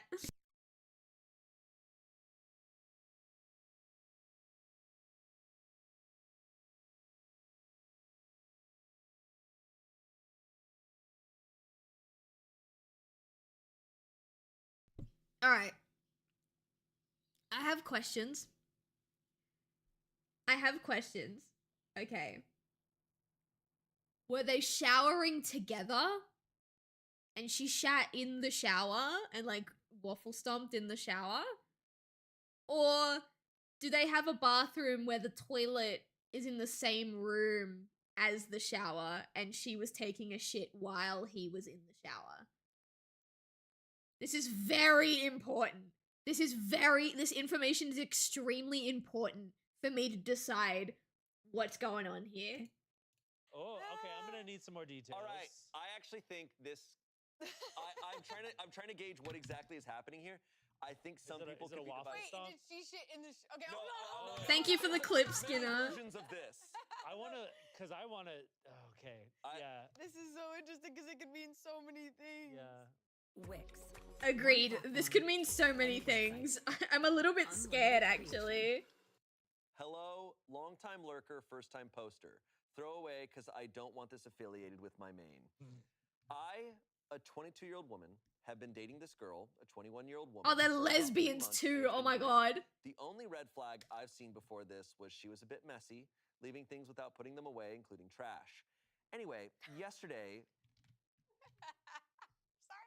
I'm so sorry. I'm just like, I know what's coming. It's true. You know what's coming, and it's like, What's coming? Anyway, yesterday we went to a karaoke club, got super wasted, and she spilled her drink all over us. No big deal. We went to my apartment, we were in the shower, nothing sexy or anything. We were too drunk for that. But I remember looking down, and there was a streak on the bottom of the shower, and I asked her what it was. I shit you not, she said, oopsie, I did a poopsie. Yes. Yeah. no. No. Okay, but chat, how intoxicated was she? Because if she was absolutely fucking smashed, like absolutely fucking hammered, it could be fine. Like, it's like I was saying earlier in the stream, the way to tell if someone is a good match for you is to tell them that you've shat yourself. We don't know. I want to know if the girlfriend even remembers doing this. Yes. And pushed a ball of shit Hi, into Reaper. the drain with her toe. That's Wait, I missed that. See, Yes. Yes. Hit me again. and pushed a ball of shit into the drain with her toe. That's Oh, that's someone's fetish. that is wife material. That is someone's fetish. No, In the moment. She didn't even poop in her hand and throw it in the toilet. Sounds like she was hammered. Yeah. Again, I want to know if she even remembers I didn't know what to this. say. I kind of just stood there. This chick really just pooped. And she waffle stomped. And too. she did. It doesn't sound like she almost stopped. It sounded like she like She did a little tickled toe. it. Oh no! She booped the poop. Boop the poop. She booped the poop. God, Eric. I told myself that she was drunk and we could talk about it tomorrow. Today. Fast forward to this morning. When we woke up, I could not get what I saw yesterday out of my head. I tried to keep it light and laughed about the pooping. But I tried to keep it light and laugh about the pooping, maybe try to get it into the toilet in the future. And she goes on to explain that she just feels comfortable with me and doesn't want to hide who she is anymore. No! Break up. It's over. Send her to the dark realm. I don't want to Okay. So she does remember doing it. And that phrasing, I just don't want to hide who I am anymore, makes me feel like she would do it again, completely sober, in front of you, and she would make you lick her toe after she puts the shit in the drain. Personally, that's not my thing. I'm fine with peeing in the shower, when your partner's in the shower. My partner and I have both peed in the shower while we're both like next to each other.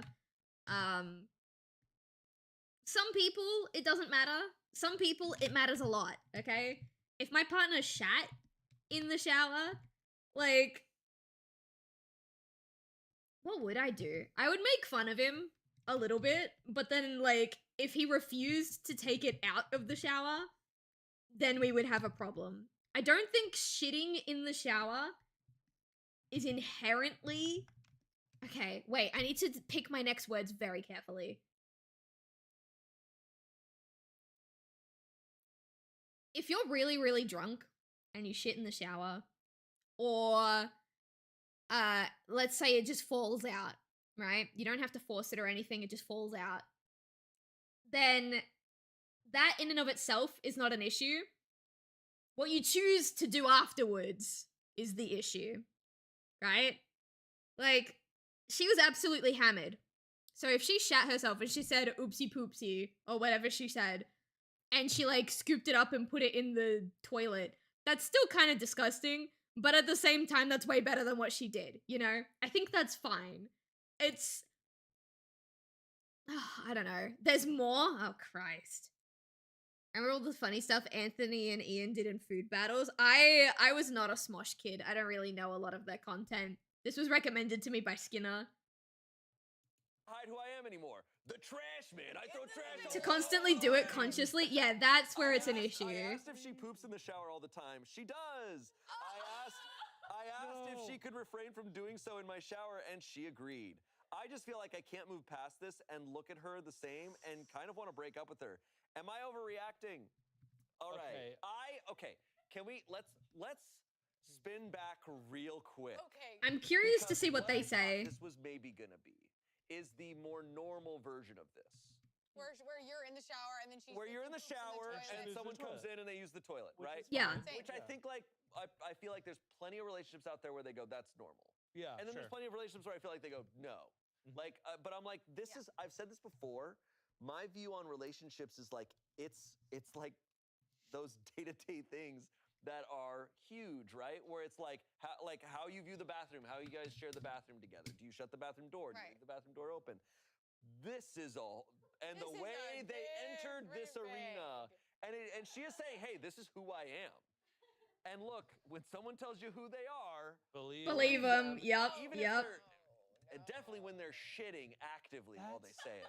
Oh my God. Like, she has to know it's not normal to poop in the shower and then waffle stomp it down the drain. Oh, like she has to know. So then, like, for her to just like fling it upon her girlfriend. Don't say these words. Don't say fling. Rather than, like, you know, maybe approach it and be like, hey babe, so like this is something that I like to do.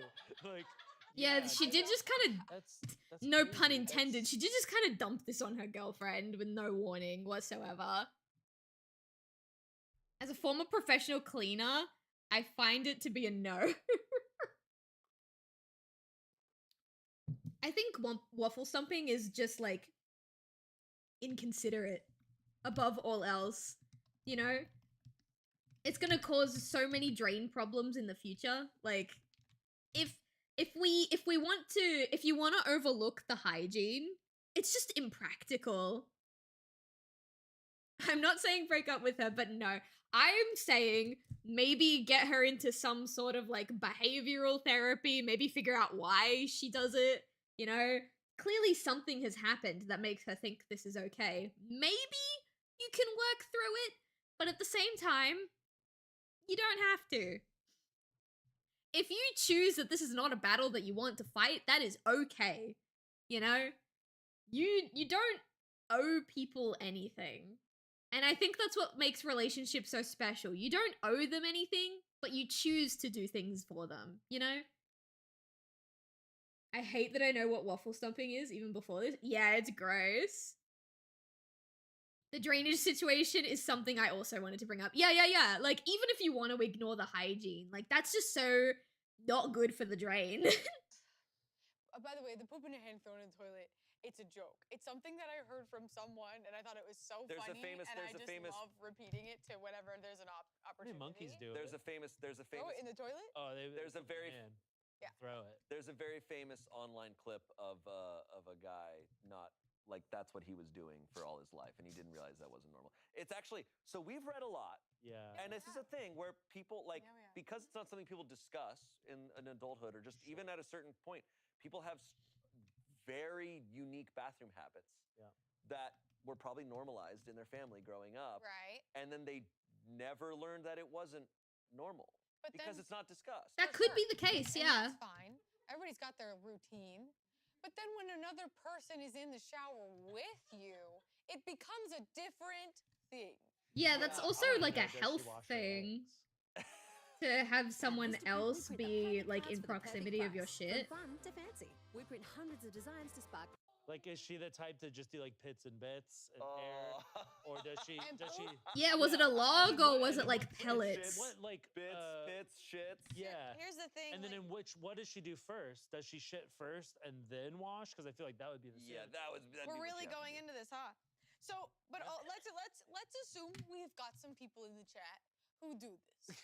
Let's assume. I don't know if Let's I assume don't that know. Let's people are just here. state right now, the shower drain is not built for these activities. Thank you for The bringing up the toilet- drain. Let me Yep, finish my poop etiquette.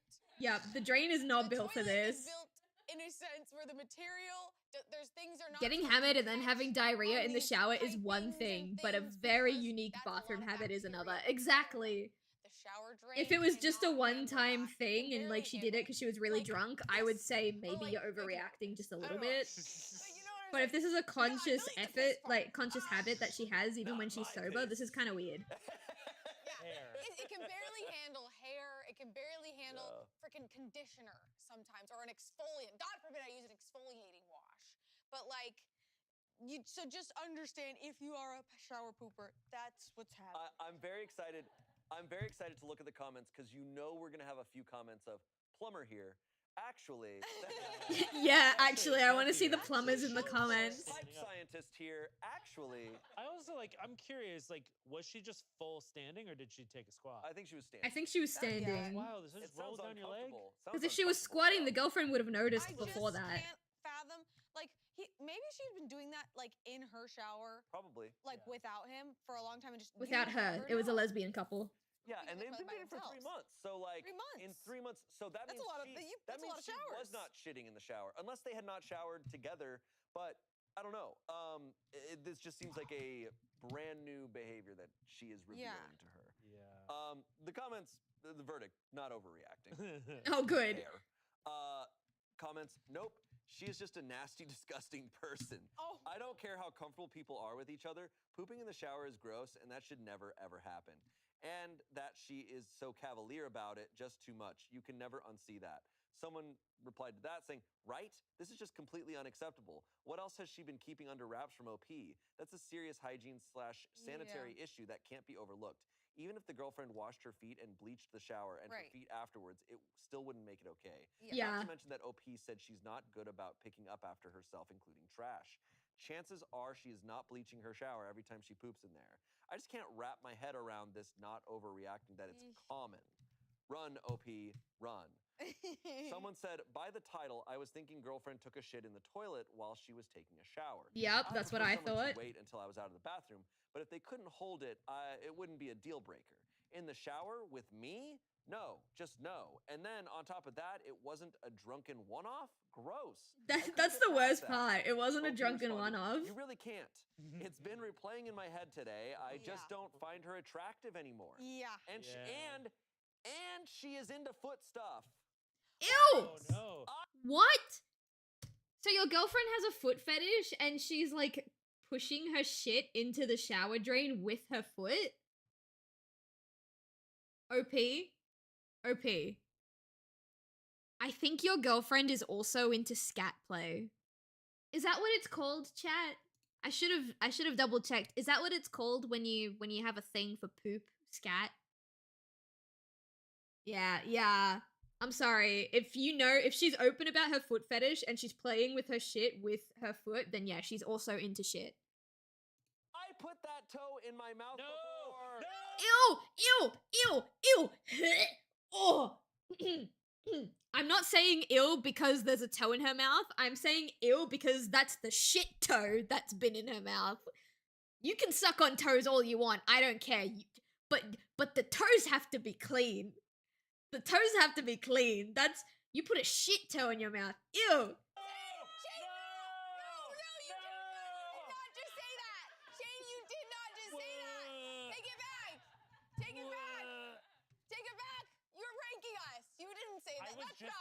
No, look, I was gonna say I hope she's not into feet stuff. And She's into foot stuff. Bro, no. You know what's so funny is earlier in the story I said, yeah, playing with shit with your feet is someone's fetish. That meme of the wolf ripping the shirt. She's into foot stuff. Oh my god, she's stinky. Dude, when your girlfriend is a waffle stomper and a foot person. Please, man, that's crazy. Please, I'm Skinner, that's vile. I'm putting a lot of boyfriends to shame right now. Yeah, this is not the direction I thought this video was gonna go, Skinner. Like at the start of this story, I thought what it was going to be is like the OP like shit themselves in the shower on accident, and then the girlfriend in solidarity shit herself. I was like, oh baby, it's okay. And I've been like, oh, that's really disgusting, but like sweet. Yeah. See, that would have been a much more wholesome story. There's no worth the redeeming payoff? Yeah, that was Your worth girlfriend's it. straight out Yeah, that was worth it. I told you not to waste my time, and you did not waste my time. Thank you, Skinner. Jesus Christ, how do you find this shit? of Resident Evil. Yeah, no, you're gonna create a monster. Like That's how the T-virus formed. Alright, hang on, chat. Give me God, 1 that's second. toxic waste. That's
I'm back, chat. Sorry. Boyfriend came home and I had to ask him if he would still love me if I shat in the shower and then pushed the shit into the sink, into the drain with my toe.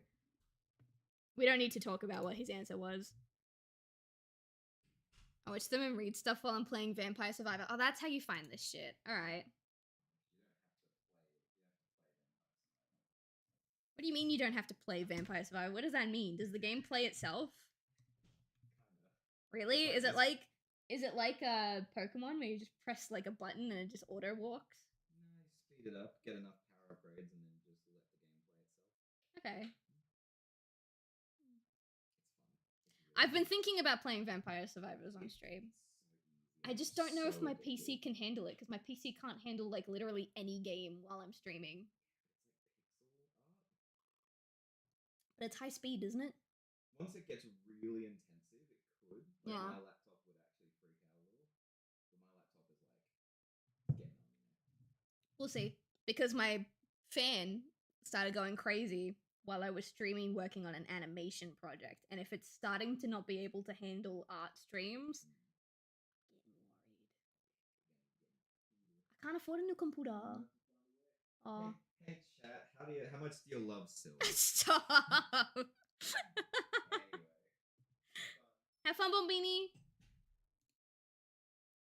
I dare you to make the boyfriend watch this. I will. Just not on stream. He just got home from work and he's very tired. I did tell him the story though.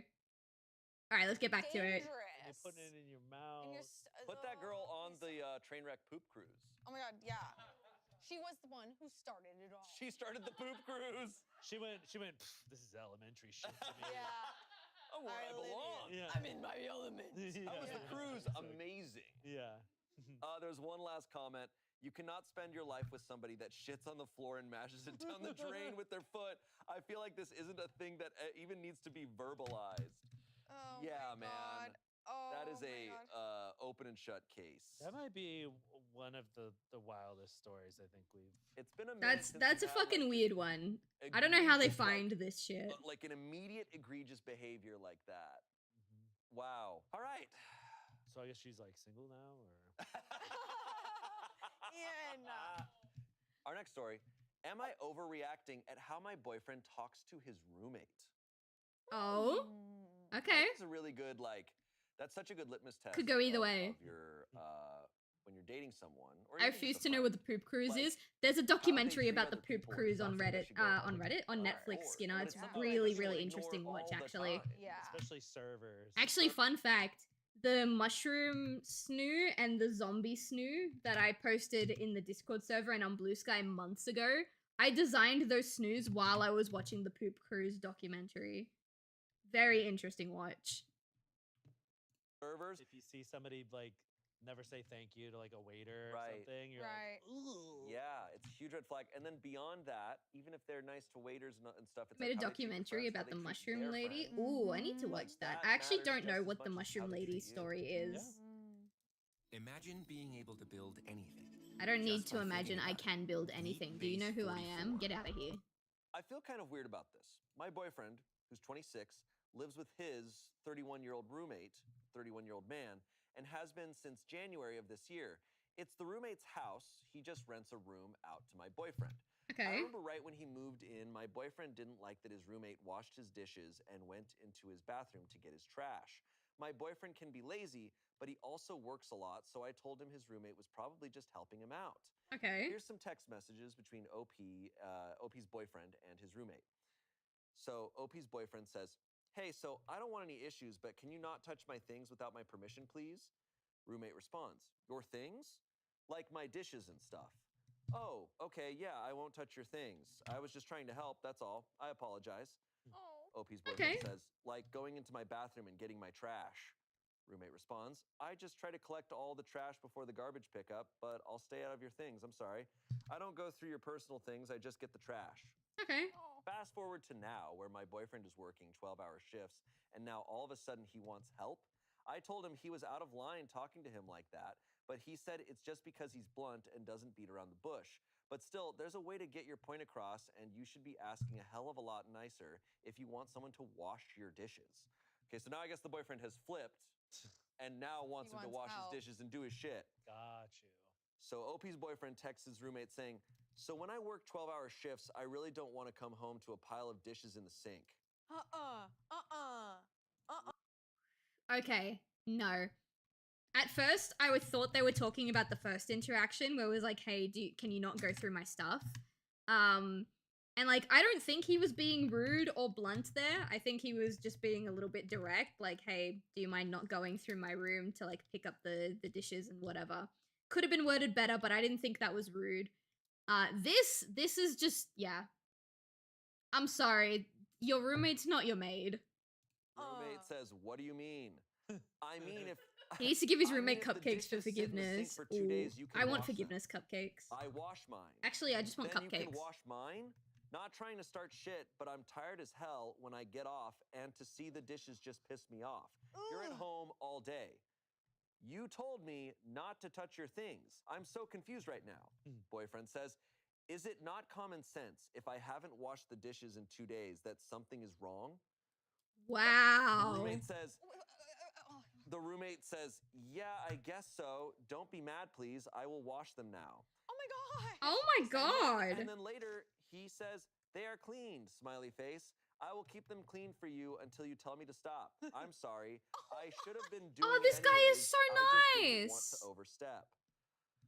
This is like a My heart this is like a broken right conversation now. that My like, heart I feel like breaks somebody for would have the with an friend. AI That's and so not a real sad. human being. This Yeah. part, like, it This sounds like Jarvis. Yeah. Well, he's talking to this person like it's his wife. Like, Yeah, that's what I was gonna that's the say. most Like, straight- girly, you need to run because if he's treating someone that he's not in a committed relationship with, he just lives with, like this, I can only imagine how he's gonna treat his future spouse. like shit. Like a wife who should divorce Your roommate is him. such a sweetheart. He is.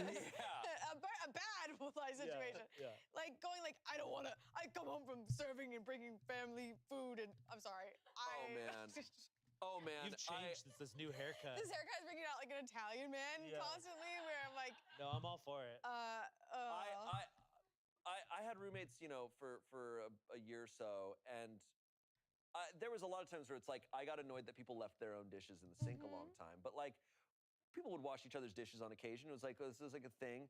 But if someone was like, "Hey man, I expect you to wash my dishes," I know that even me at 23 would have been like, "Fuck you, dude!" Like, no, that feels like a universal. See, I wash my partner's dishes.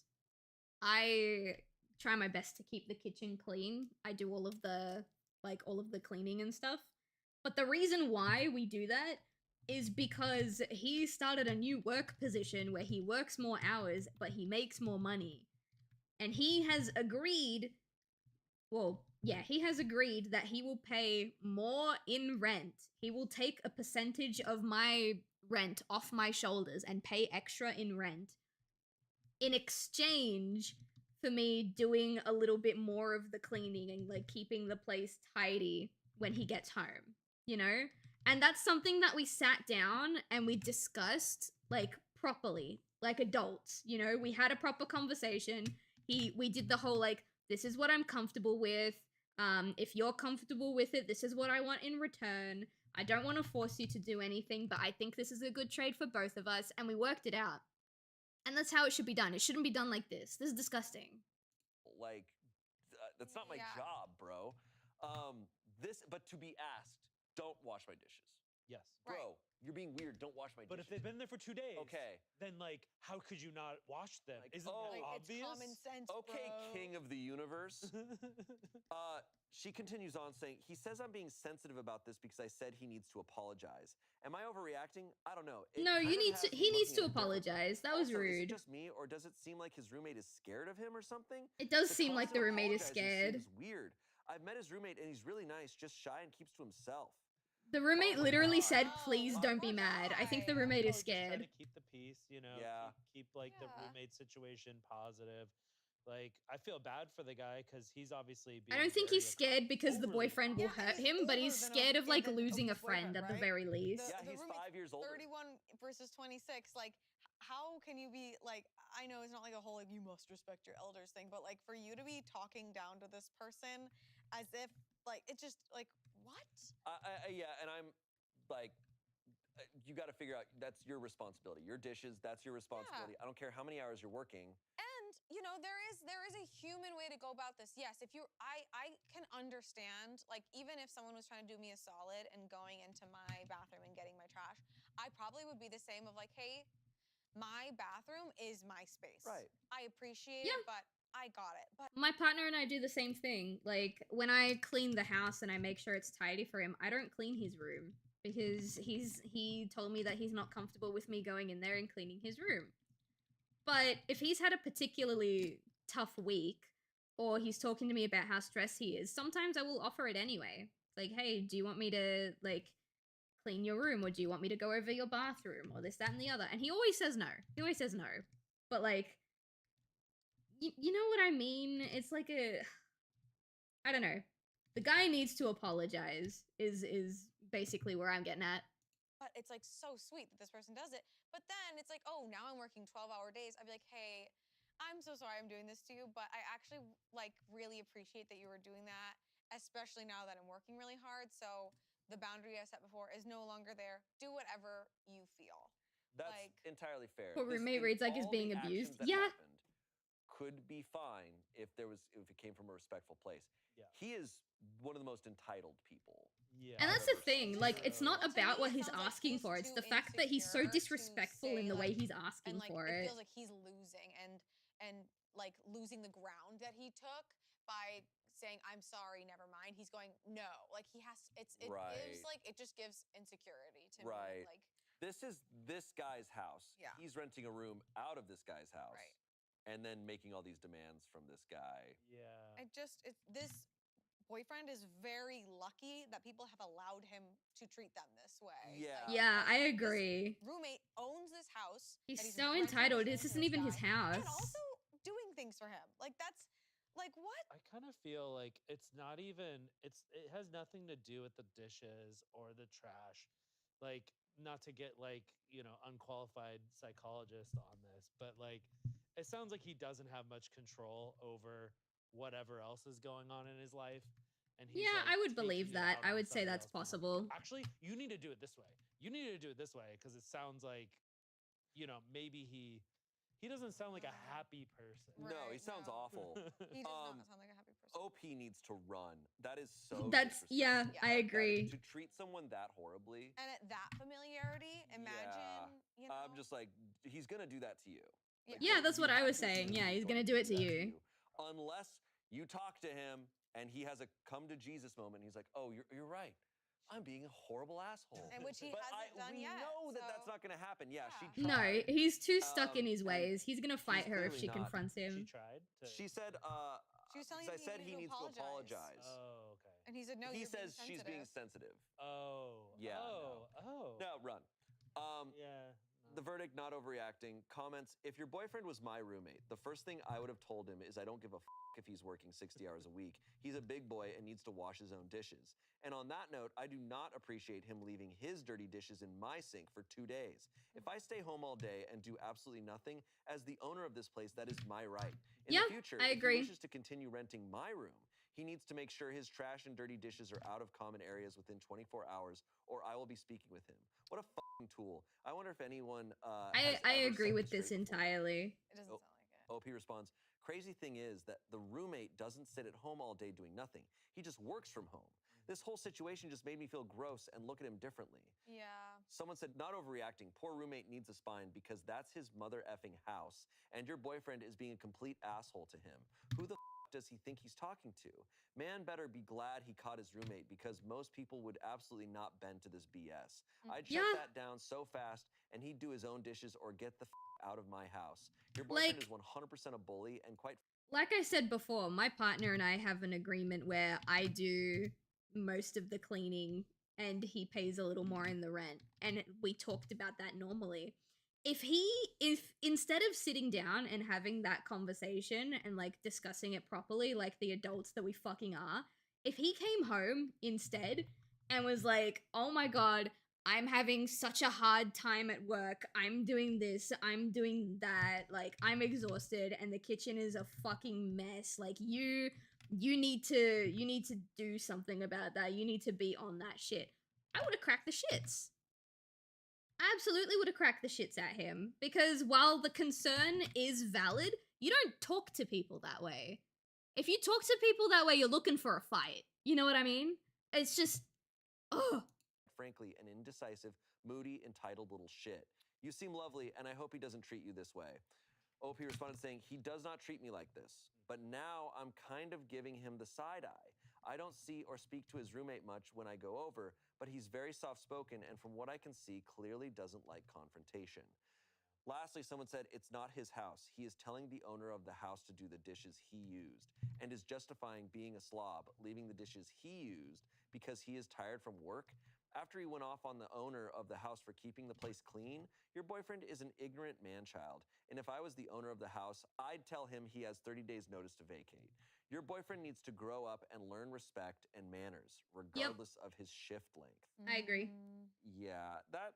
I think my phone just went off. Like that type of behavior, if I saw it from my friends, I'd have to be like, you cannot talk to someone that way. Yeah. And for them to be like, it's fine. You're like, overreacting. who Like, are you? ew. Like, you're being, you have a, like, just no. There's no, and if I was in OP's shoes, I would go so far as to, like, talk to the roommate. I'd be like, hey, I'm probably not gonna stick around with this guy, and I just want you to know that you do not need to get talked to that way, and, like, I wouldn't be mad at you if you kicked him out or whatever. Because to not apologize. Yeah, I think that's fair as well. Sorry, I was working 12 hours. I was exhausted. I've been mad. Like all these things. If he could remedy it by apologizing and being like, I'm wrong, but he's not doing that. Right. And it's like, all right, man, you've sealed your fate. Yeah. Wow. I feel like those people they need like a real big like wake ego up check. They Like they wake need to up have an call. ego So, death. I mean, maybe this will be it. You know, the girlfriend will break up with him. He'll get kicked out of his house. Nah, I don't think that'll be Things will enough. change. Hopefully. Yeah, because it's not like that behavior is gonna just like fade away. Like he lives there, she's gonna keep seeing that. Yeah. Well, and he's been like positively reinforced by being this way. He's still getting the things that he wants. Right. So I feel like that's a reinforcement of his. I think It's true. the roommate Our needs a behavior gets support reinforced, unit. too. I mean, you get away or with support shit, system. and like people who get away with shit keep doing it because they keep getting away with it. It's ugly. It's really ugly. I mean, look, I've said it many times that I think the ultimate punishment for people like this is unless people confront them and they take it in. What always ends up happening, I feel like, for these types of people like this guy, is they find themselves later in life with absolutely nobody close to them. Yeah. They'll never Actually, yeah, I Other agree people with they that. control At for worst. brief periods of time, but they're never going to have a real, genuine connection with people because they push everyone away. And hopefully that changes, and hopefully that doesn't happen. But that is the path. The current path. Yeah. The And current quest line you're call it on. karma, but I mean it's also just like the consequences and the reality of the situation. Yeah, Yeah, people don't want to deal with that shit. Yeah. They don't have to. Yeah, and if you Yeah, no one has to deal with this shit. That's the thing. Dude, I hope that 31-year-old roommate listens to this show because, dude, do not tolerate that. No, you're a very nice person. And yeah, if I was the roommate, I also would be like, stay out of my bathroom, but thanks for doing my dishes. You're so nice. I will definitely take out the trash more often, Right. too, or something. Yeah. You're so nice. Let us know if you need a new roommate. Courtney's ready to move in. Yeah, all right. This guy's so nice. Shane. Wow, he seems really cool. Get away. Is that an fucking... Okay. Is it an AI ad? All Gross. right, our next story comes from the subreddit Relationships. And it's an older one. It's a 9-year-old story. Ooh. Yeah. I, a 24-year-old woman, was just uninvited from a wedding that had already started. Am I overreacting? Whoa. So she was kicked out of a wedding. Okay. I was just uninvited from a wedding that had already started. Okay. That's That's that is being kicked out. of the wedding. Yeah, So it's being she's- kicked out. yeah, okay. Today, my partner, who's a 24-year-old man, let's call him Eric, and I, 24-year-old woman, were invited to the wedding of one of his oldest friends from school. We received our save the date months ago, and the invite was addressed to Eric and Vicky. Our invite stated we were invited for the whole shebang, the service, the breakfast, and the evening reception. Our RSVP required both of our dietary requirements for the breakfast, which we replied to ages ago. I thought this was pretty awesome and generous of the bride and groom, and as I had never met either of them, and Eric was only close with the bride, so it was a very nice gesture. The wedding is a few hours away from where we live, and since neither of us drive, I booked train tickets in advance, which came to about 60 pounds each return, and an Airbnb, which worked out at 90 pounds between us. We Okay. don't earn a lot, so this is quite a big spend to justify. Right. However, since they had invited us to the whole wedding, we thought it would be rude not to go. The bride also specified colors we should wear, so I bought a new outfit since I didn't have anything formal that would be suitable. Not the end of the world, but with Christmas coming up, it was a bit difficult, and I had to be really frugal all through November to make it work. Total spend was probably double what I would spend monthly on fun stuff like going out for dinner or drinks or new clothes. We got to the service and it was beautiful. The bride looked lovely and it was very emotional. I get nervous at weddings, couldn't say why, and so I hadn't eaten beforehand, figuring the 4-course breakfast would fill me up nicely. After the ceremony, we went straight into the venue to have drinks and sit down at tables. We were towards the back of the line into the venue, and so half the congregation had already sat down. We glanced at the seating plan, saw Eric's name, and headed over. Okay. There was no place setting for me. Oh. Eric found his name, but there weren't any free seats at the table. Eric sat down, and I asked an usher whether there was a mistake. He didn't know, so he waved over the bride. She and I had never met before, but she seemed friendly until she opened her mouth. Oh no, you're not part of the breakfast. The invitation was just for the reception and service. You're welcome to come back later. This was in front of most of the guests who had already sat down in a big venue, probably 140-ish seats. That's confusing. The usher suggested I go to the pub. Eric didn't know what to do, but didn't want to cause a scene, so he stayed put. Wait, that's confusing. Because it wasn't specified on the invite, was it? The invite asked for both of their dietary requirements, yeah? I'm trying to remember. I never felt so embarrassed and humiliated in my life. I left and it was raining heavily. I hadn't brought an umbrella since it was an indoor wedding. Being in a rural place, I had to walk about 20 minutes to get anywhere else. The usher had suggested a pub where the other guests are, so I just kept walking, but my shoes were literally ruined and soaked through, as well as being pretty damn cold because it's December and I was dressed for a wedding. I got to the pub to find a handful of merrymakers drinking heavily at 2 p.m. in wedding clothes. Introduced myself kind of awkwardly as they were total strangers, and they were luckily very nice. They invited me to sit with them and tell them about the service. All of them had only been invited to the reception. I asked one of them if I could see their invite, and it was crystal clear that they were evening guests. There was no mention of the service or the breakfast, nor their dietary requirements. I apparently was the only person who was invited and then uninvited to the whole do. I sat with them and had some food because I was starving, but they all started leaving to get ready at about 4 p.m. Being a total stranger, I didn't think it was best to ask to come with them, but I had never been to this town before, and besides Eric, I didn't know anybody. Since being ejected at 1:30 p.m.-ish, I was expected to just hang until 7:30 p.m. when the reception started. Yikes. So I left. I felt so unwelcome and unwanted that I just wanted to go home. The evening events will start in about half an hour without me, but I just can't bring myself to attend knowing that half the guests watched me being asked to leave by the bride herself. I traded in my train ticket, which was a return for tomorrow, and now I'm traveling back alone. I texted Eric to tell him, but he didn't respond. I've been holding back tears since I was ejected 6 hours ago, and I feel completely torn. I don't understand what happened with the invite, whether it was a mistake or whether I was just supposed to know that it was only for Eric.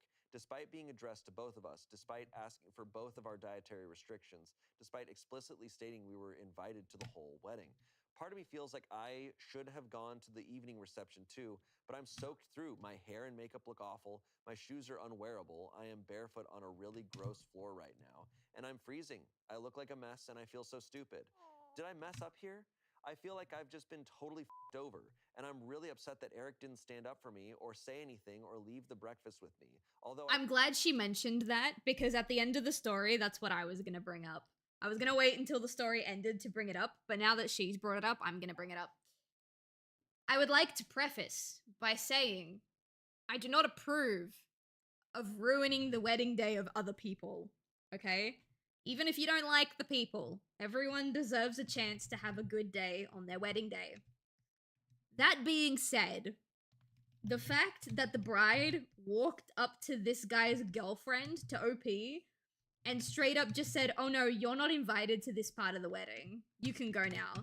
And the boyfriend didn't say anything. The boyfriend didn't didn't be like, oh, you can have my seat at the breakfast. I will go to the pub so that you can stay here and stay comfortable and eat here.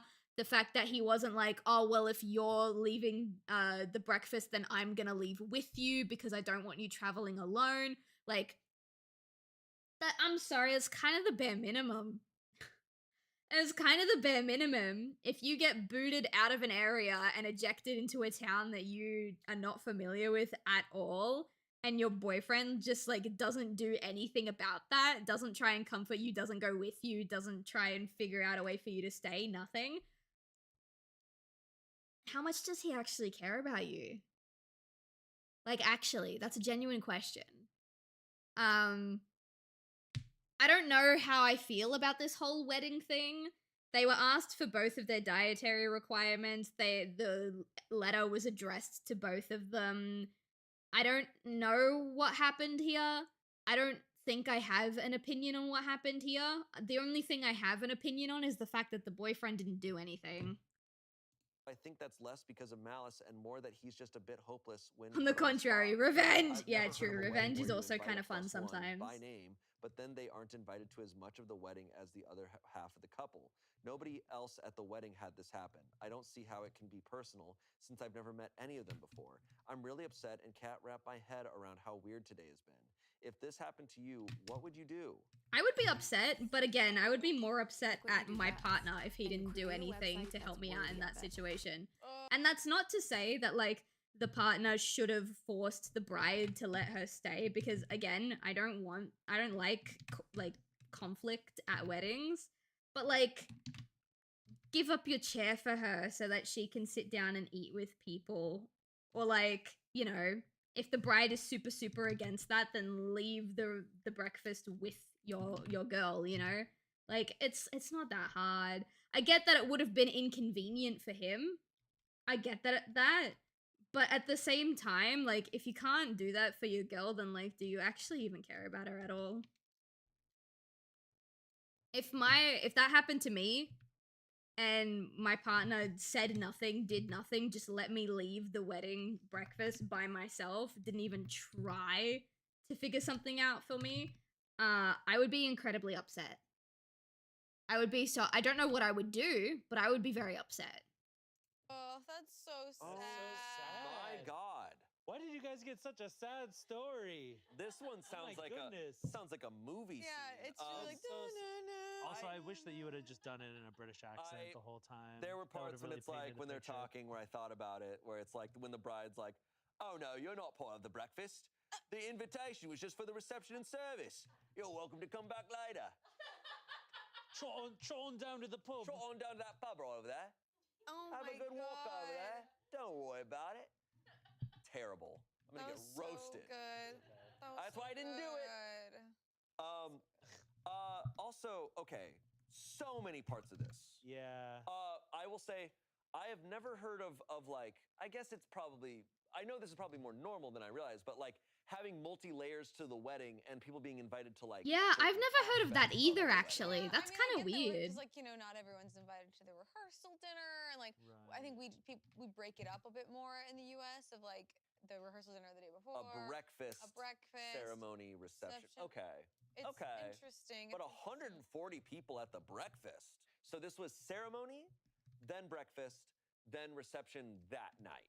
So she went to the ceremony, but then was not allowed at the breakfast. That puts her in such an awkward position. Yeah. Especially because they're out in the countryside. It seems like a massive like clerical error, and I'm just upset that like they couldn't, you know, do something. Yeah, it's such interesting. Pull in a fucking chair for her. That's kind of what I'm thinking. It's like, yeah, it's so interesting that happened to her, and it must have been an accident, right?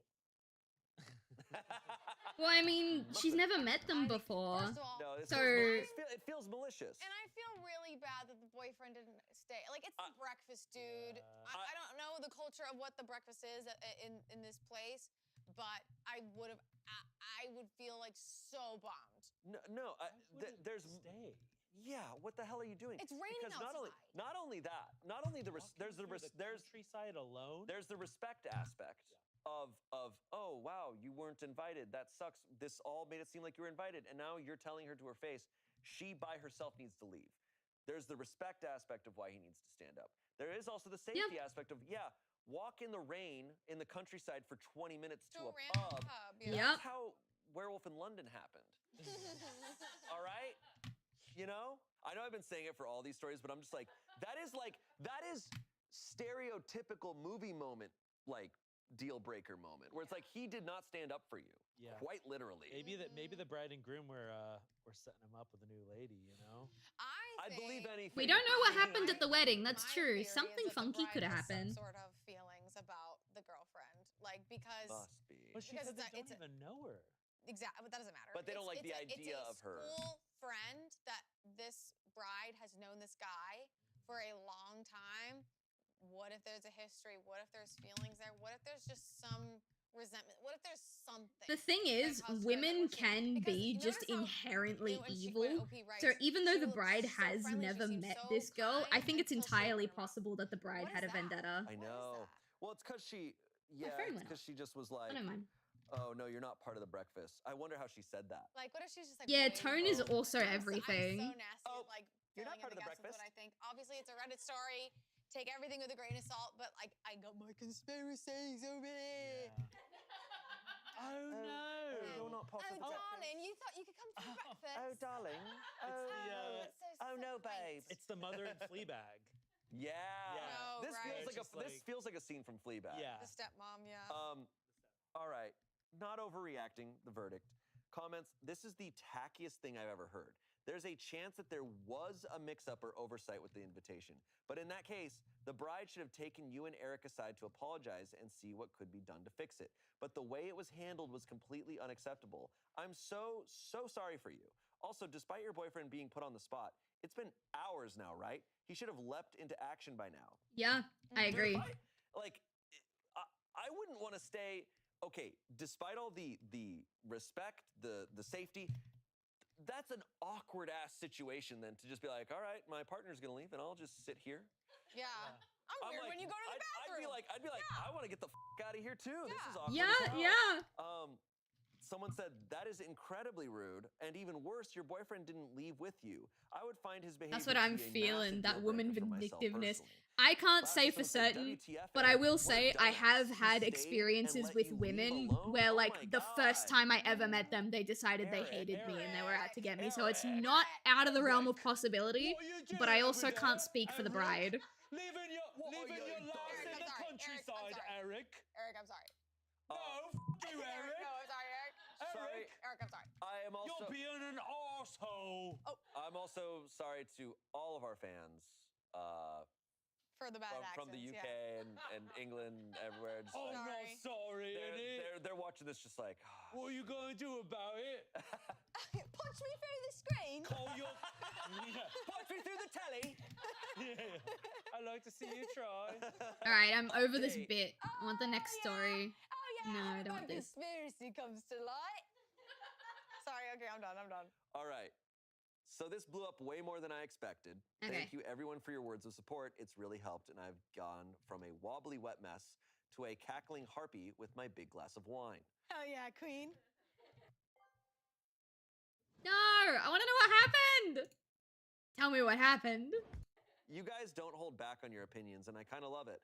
It's nearly bedtime here. Eric stayed at the party and presumably is still there. I came home and felt a lot better for knowing how shitty of a situation this was. Karma's a bitch, and when they go low, we go high. So I'm going to go to bed and sleep on it and think about next steps in the morning.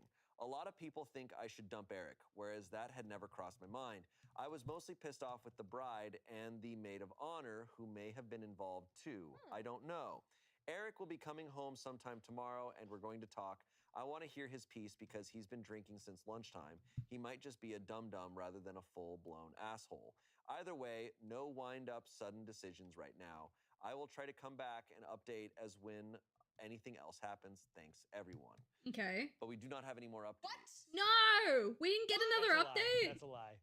A 9-year-old Reddit story? Then it must have ended there. That makes me feel like it didn't end well. No! Or maybe it went fine. No! There has to be more. This story is not over.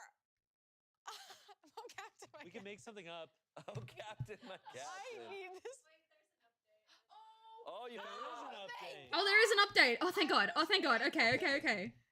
We have found a second update. Yes! Yeah. A second update has hit the building. Let's go. You get it. There is.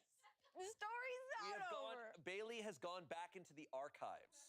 Yeah. And she has found the second update. The ancient texts. The ancient texts. All right. I hadn't expected the big reaction to my first post and just want to say thank you to everyone who gave advice and was supportive.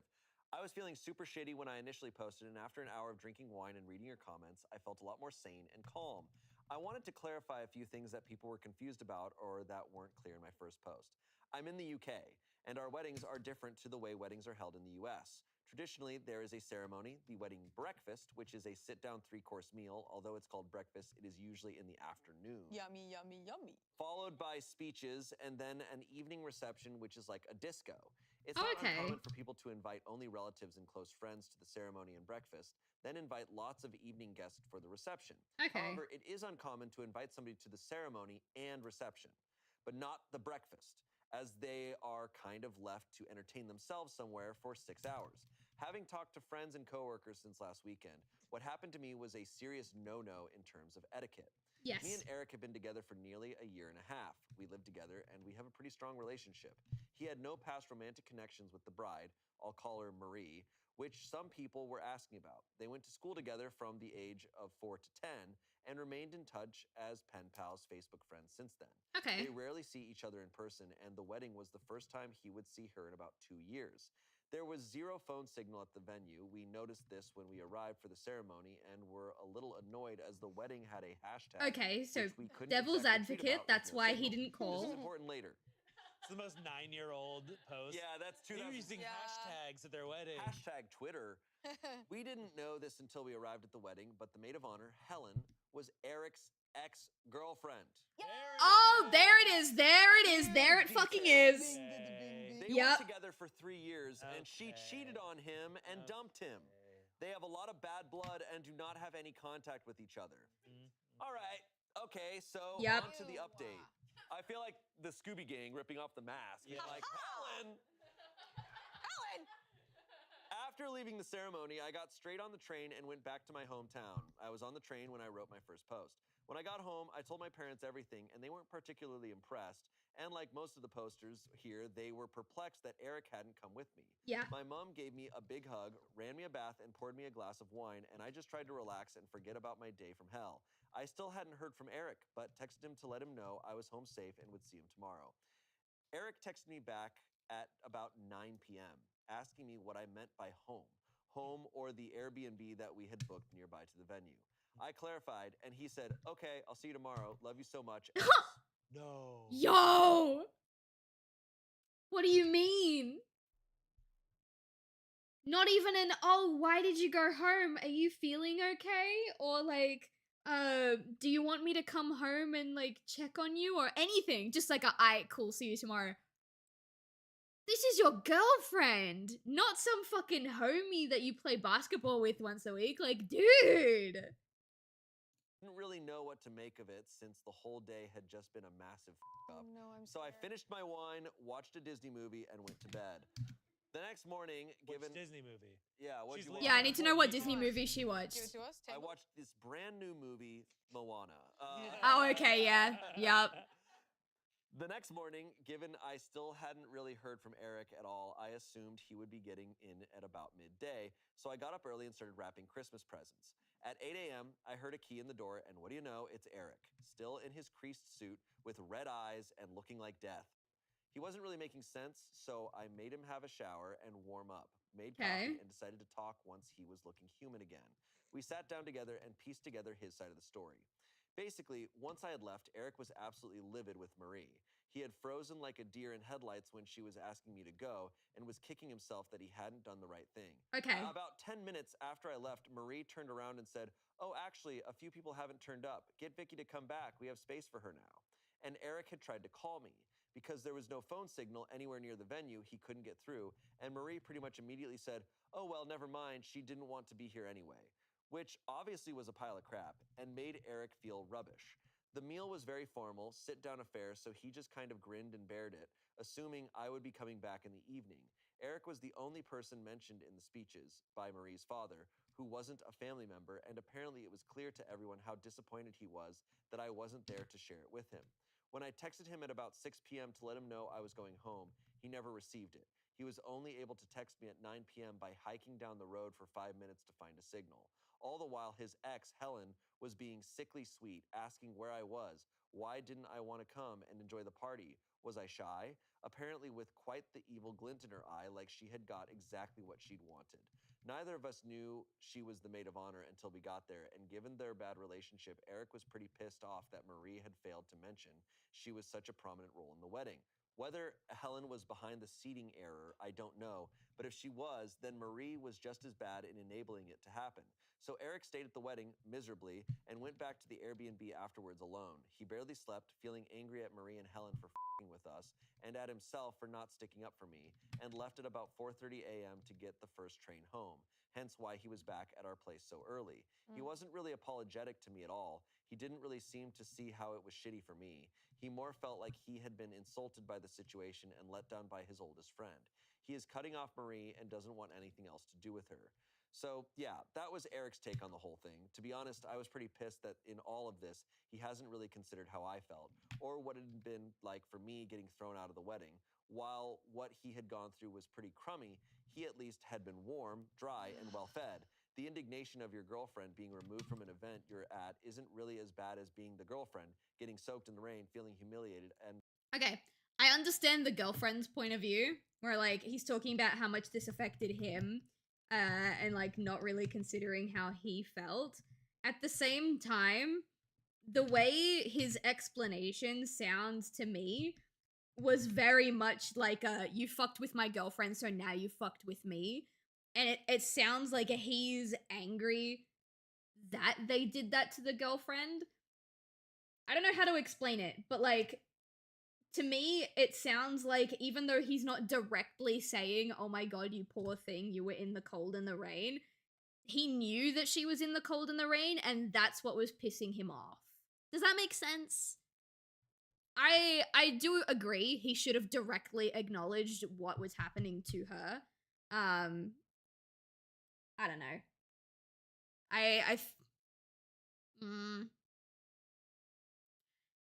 If he tried to text her and she didn't pick up the phone, right? Like, in his story, they were like, oh, we have room for her, go get her. And he tried to text her and there was no reception. If I was him and I tried to text my girlfriend to come back to the venue and I couldn't because like there was no reception, I would have left the venue to go get her. It's not like he didn't know where she was. He knew that she was headed for the pub 20 minutes away because that's where all of the other wedding people were. The usher is the one who told her to go there. So it's not like he didn't know where she was. He's kicking himself about not standing up for her and not leaving with her. He was given a second opportunity. You know? He was given a second chance to leave the venue and go get her, and he still didn't do it. I don't know. I don't think this is break up with him worthy, but this is definitely a, like, we need to talk kind of conversation type thing. Also, hello, Yoon. I had to punch her out. Oh, yeah. Oh, yeah. If I was invited to a wedding, if my partner and I were invited to a wedding, and someone went up to my partner and was like, oh, actually, you're not invited. Like, you can come back later. As much as I am against ruining someone else's wedding, you best believe I'd kick up a storm. My 4'8" ass threatened to beat up a 6' guy who just said he didn't like my partner. He said to someone else that he wanted to punch up my partner. And this is before we were dating. We were just friends at this point. This guy mentioned to someone else that he wanted to punch up my partner, with 2 feet taller than me. And I threatened to beat his ass. And my partner had to, like, literally calm me down and be like, no, it's not worth it. He will body you. And I'm like fucking hell, he'll body me. And all the rest. So we talked, and I laid out why I wasn't okay with what had happened and why his reaction wasn't okay. He can be a bit of a lemon sometimes, and this feels like one of those times. A bit of a lemon. He's a bit of a lemon. Yeah, I was gonna make fun of that too. He didn't step up to the plate. He just let the world wash over him and acted as a bystander. I'm still hurt by his actions, and he still hasn't really apologized properly. I don't know if he understands that he did wrong too, but this isn't a deal breaker for me. Yeah, It's a I heavy agree. This straw is something on the you gotta camel's talk back, about. But the camel is still standing. We have a really lovely Christmas coming up, and after a really long autumn of working hard, all I want is to go back to the happy place we were before this up. And honestly, I don't want to think about it. So I know a lot of you guys are going to drag me over hot coals for this one, but we're still together. No, I'm not I think going to that's break up fair. with him over this, but it's a big dark mark on his record. I But don't want to give him think you another should break chance up to with prove him this over it, but you relationship is definitely worth it. need to sit and talk about this. That is so nasty to do that. That is so freaking nasty. To someone that you had a bad relationship with or whatever. This person, the maid of honor. Hi Noah! Oh my god, your timing is awful. We're about to wrap up. And then for some reason still Hey wants to T-Bug, hi Bear, how you ruin his doing? life for fun. People After years like of not that. seeing them, like, is so nasty. Yeah, it's basically what I did to you guys yesterday. I'm still pissed at Eric because it's like, oh, I tried to call you and I couldn't reach Returning you. the It's yeah, like, exactly. Run down the street. Run down the road. Waited Go till grab 9 her. p.m. Go to get her. try that, or like, it's never too late. What were you guys doing tonight? How was the vibe? Eric sounds like a real knob. Because here's the thing. He didn't get her A total numpty. No, He didn't get it till 9 p.m. when he walked down the hill away from the venue. Yeah, and it's like, okay, so that means that you waited, you watch your partner leave in the rain and walk down the countryside. Yep. And then the celebration starts and she doesn't show up for the first hour and a half and you're like, you wait an hour and a half. Right. Well, She's been gone all day, dude. That's the other thing. Yeah, he waited so long. They hadn't talked or seen each Chilling other in VR? for, Oh, hell yeah. 6 hours, 8 Like, hours. bro. Hell yeah, In a dude. random town. Holy shit. She was sent to a random pub by herself. Like, it's sad to hear her say in the first post, like, oh yeah, he can kind of be hopeless in situations like that. Like, that's really, like, that risk is too high. Yeah, man. It's this weird behavior of being like, he was told, oh, actually, there's an open seat. Why didn't bro just like get up and run down the road? To Exactly, that's what I said. Why don't you just go down and get her? You know where she is. Where your initial reaction, you don't know what to do. Right. He had hours upon hours upon hours. And there was also the in-between the breakfast and the party, and he didn't even try to go see her. I'm like, what are you doing? Come on, man. Like, what are you doing, bro, at that point? What's we're working on trying to figure out what my is going on Christmas in Eric's mind animatic of, that like, I'm going to he be froze posting up. hopefully I on do that too Christmas. Sometimes where you freeze up, you don't know what to do. I haven't been able to work on it for like a week, so At the very I'm least worried it now, won't be ready she's on gonna time. Tell him, you cannot do that again. Like, I need you to stand up for me. I need you to like be there with me. And if this happens again, it's like then that should be the deal breaker for her, because it's like, I get it. He's hopeless in those situations, but you're not going to be safe. She's not going to be safe. Like there's so many situations where it's established he does not have her back. Right. Yeah, and basically. That's important for Like, scary situations. what's it It's also just called? important to build a strong foundation as partners. Fight, flight, is you freeze gotta is a have real that. thing, You and I got- can like, understand I that he think froze there's in two things shock I wanna at the address. First, moment. it's like, But like he said, he yes, had I know hours. weddings can He had add weight to literal situations, hours especially when it's to like think a about what was happening and make the long right time, decision. friend, and the family knows you or whatever. Like that can add gravity to make him unsure how to make a decision as well. So I can understand that, but only so much. Yeah, And I then, agree. Did she say that he came home in his suit? Yeah. He didn't change. Yeah. He didn't change because he went back to the he, like, Airbnb. he went to the had Airbnb, a hard time sleeping. basically didn't sleep, and then took the first train back home. Because since he But he stayed, never got out of his suit. Not one moment. Probably to drunk get out of his hell. Be drunk as hell. I mean, you're drinking for like what, 10 hours at that I don't know. point? It also Yeah, leads me to like this, a if I'm her, I'm now a in this UK situation, wedding. too, of There's gonna like, be a fuck what ton of happened drinking, here? I think. I don't know. That Yeah. just it's sketchy. It's he like sounds like a real I bellend. wonder what this hashtag had on. Hi social Bear, media. welcome in. How you Yeah. doing? Photos. I don't I know. love that but it's- cat with it's just- it's sunglasses hard. emote I that think you it's hard guys to get always past use. Those types of things. Like, No, that's Oh my god, hello Kyra. and I'm literally top just it gonna all off, finish this frame and then we're gonna tells wrap her up his whole side of the stream. I'm story, so and at sorry, no point everybody. seems to consider. Yeah. That is what I think caps it all off. That's what teeters it over Right. the edge of. If he had gotten home and been like, I'm so sorry, I froze up. I felt I didn't know what to do all day. I was struggling. Oh, I heard and I felt something so bad like for you, ripping, but it's and just my you got cat. so wrong. But he gets home and goes, I can't believe that happened to me. It's Yeah. like that should be the like, all right, I don't need to like figure out your side of the story here. This Christmas, Vistaprint has No! everything you need to I build do need to lives. order stuff from Budgets. Vistaprint, And up to actually. 50% off WePrint cards. Okay, so that was 9 years ago. Based on our producer's research in the past few minutes, the context clues shows They're not together anymore. which could have been. Oh, they did break up? What? And it could have. I don't know. We don't know the story. It's been almost 10 years, but it's indicative of like that behavior. Is But what indicative context of, clues led you to that probably a conclusion? bigger I want to know. I issue need the in gossip. there. Is a microcosm of more serious things? Yeah. What is that from? It's from a viral video that me and Shane quote all the time. Oh, okay. yeah. The replenish, Replenish. video. Have you ever seen the replenish we gotta show video? you I don't think I've It's seen a very the funny Replenish video. Sure.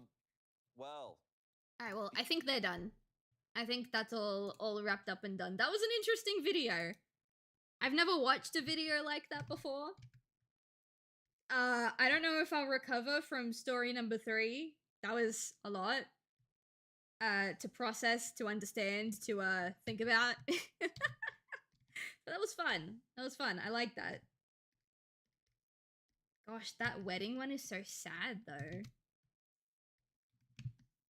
It's so interesting what people are willing to do to other people, sometimes without even realizing. Ooh, no, I don't like that. All right, well, I'm almost done with this frame. I just gotta finish her eyes, and then we're gonna wrap up tonight. I didn't finish the stills for Haley, but I did get through more than I thought I would, because I get very, very distracted when we do these art streams. So I wasn't, like, super confident that we would get a lot done, but we got done more than I thought we would, and I am happy with that. I am gonna need to redraw this eye. I didn't want to, but I'm gonna have to. Actually, no, I don't have to. I can just, cheat. Like that.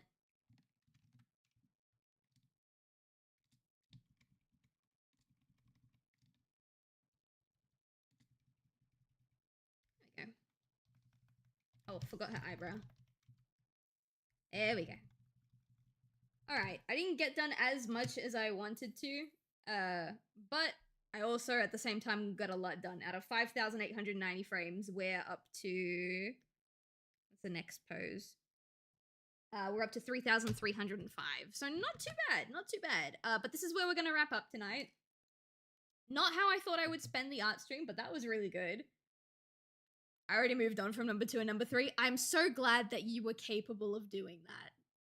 I'm so glad that you had the capability to move on from that. Alright, we've got...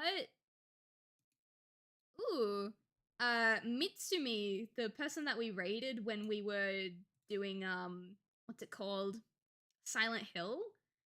They're playing Hollow Knight right now. Let me really quickly, we'll do that. We'll raid some Hollow Knight, I think. There you go. Alright, stay warm, stay cozy, stay toasty. If you sneezed during the stream at any point, bless you. And I'll see you guys next week. We'll probably just be doing Detroit Become Human next week, and then the usual art stream. Goodbye, everyone!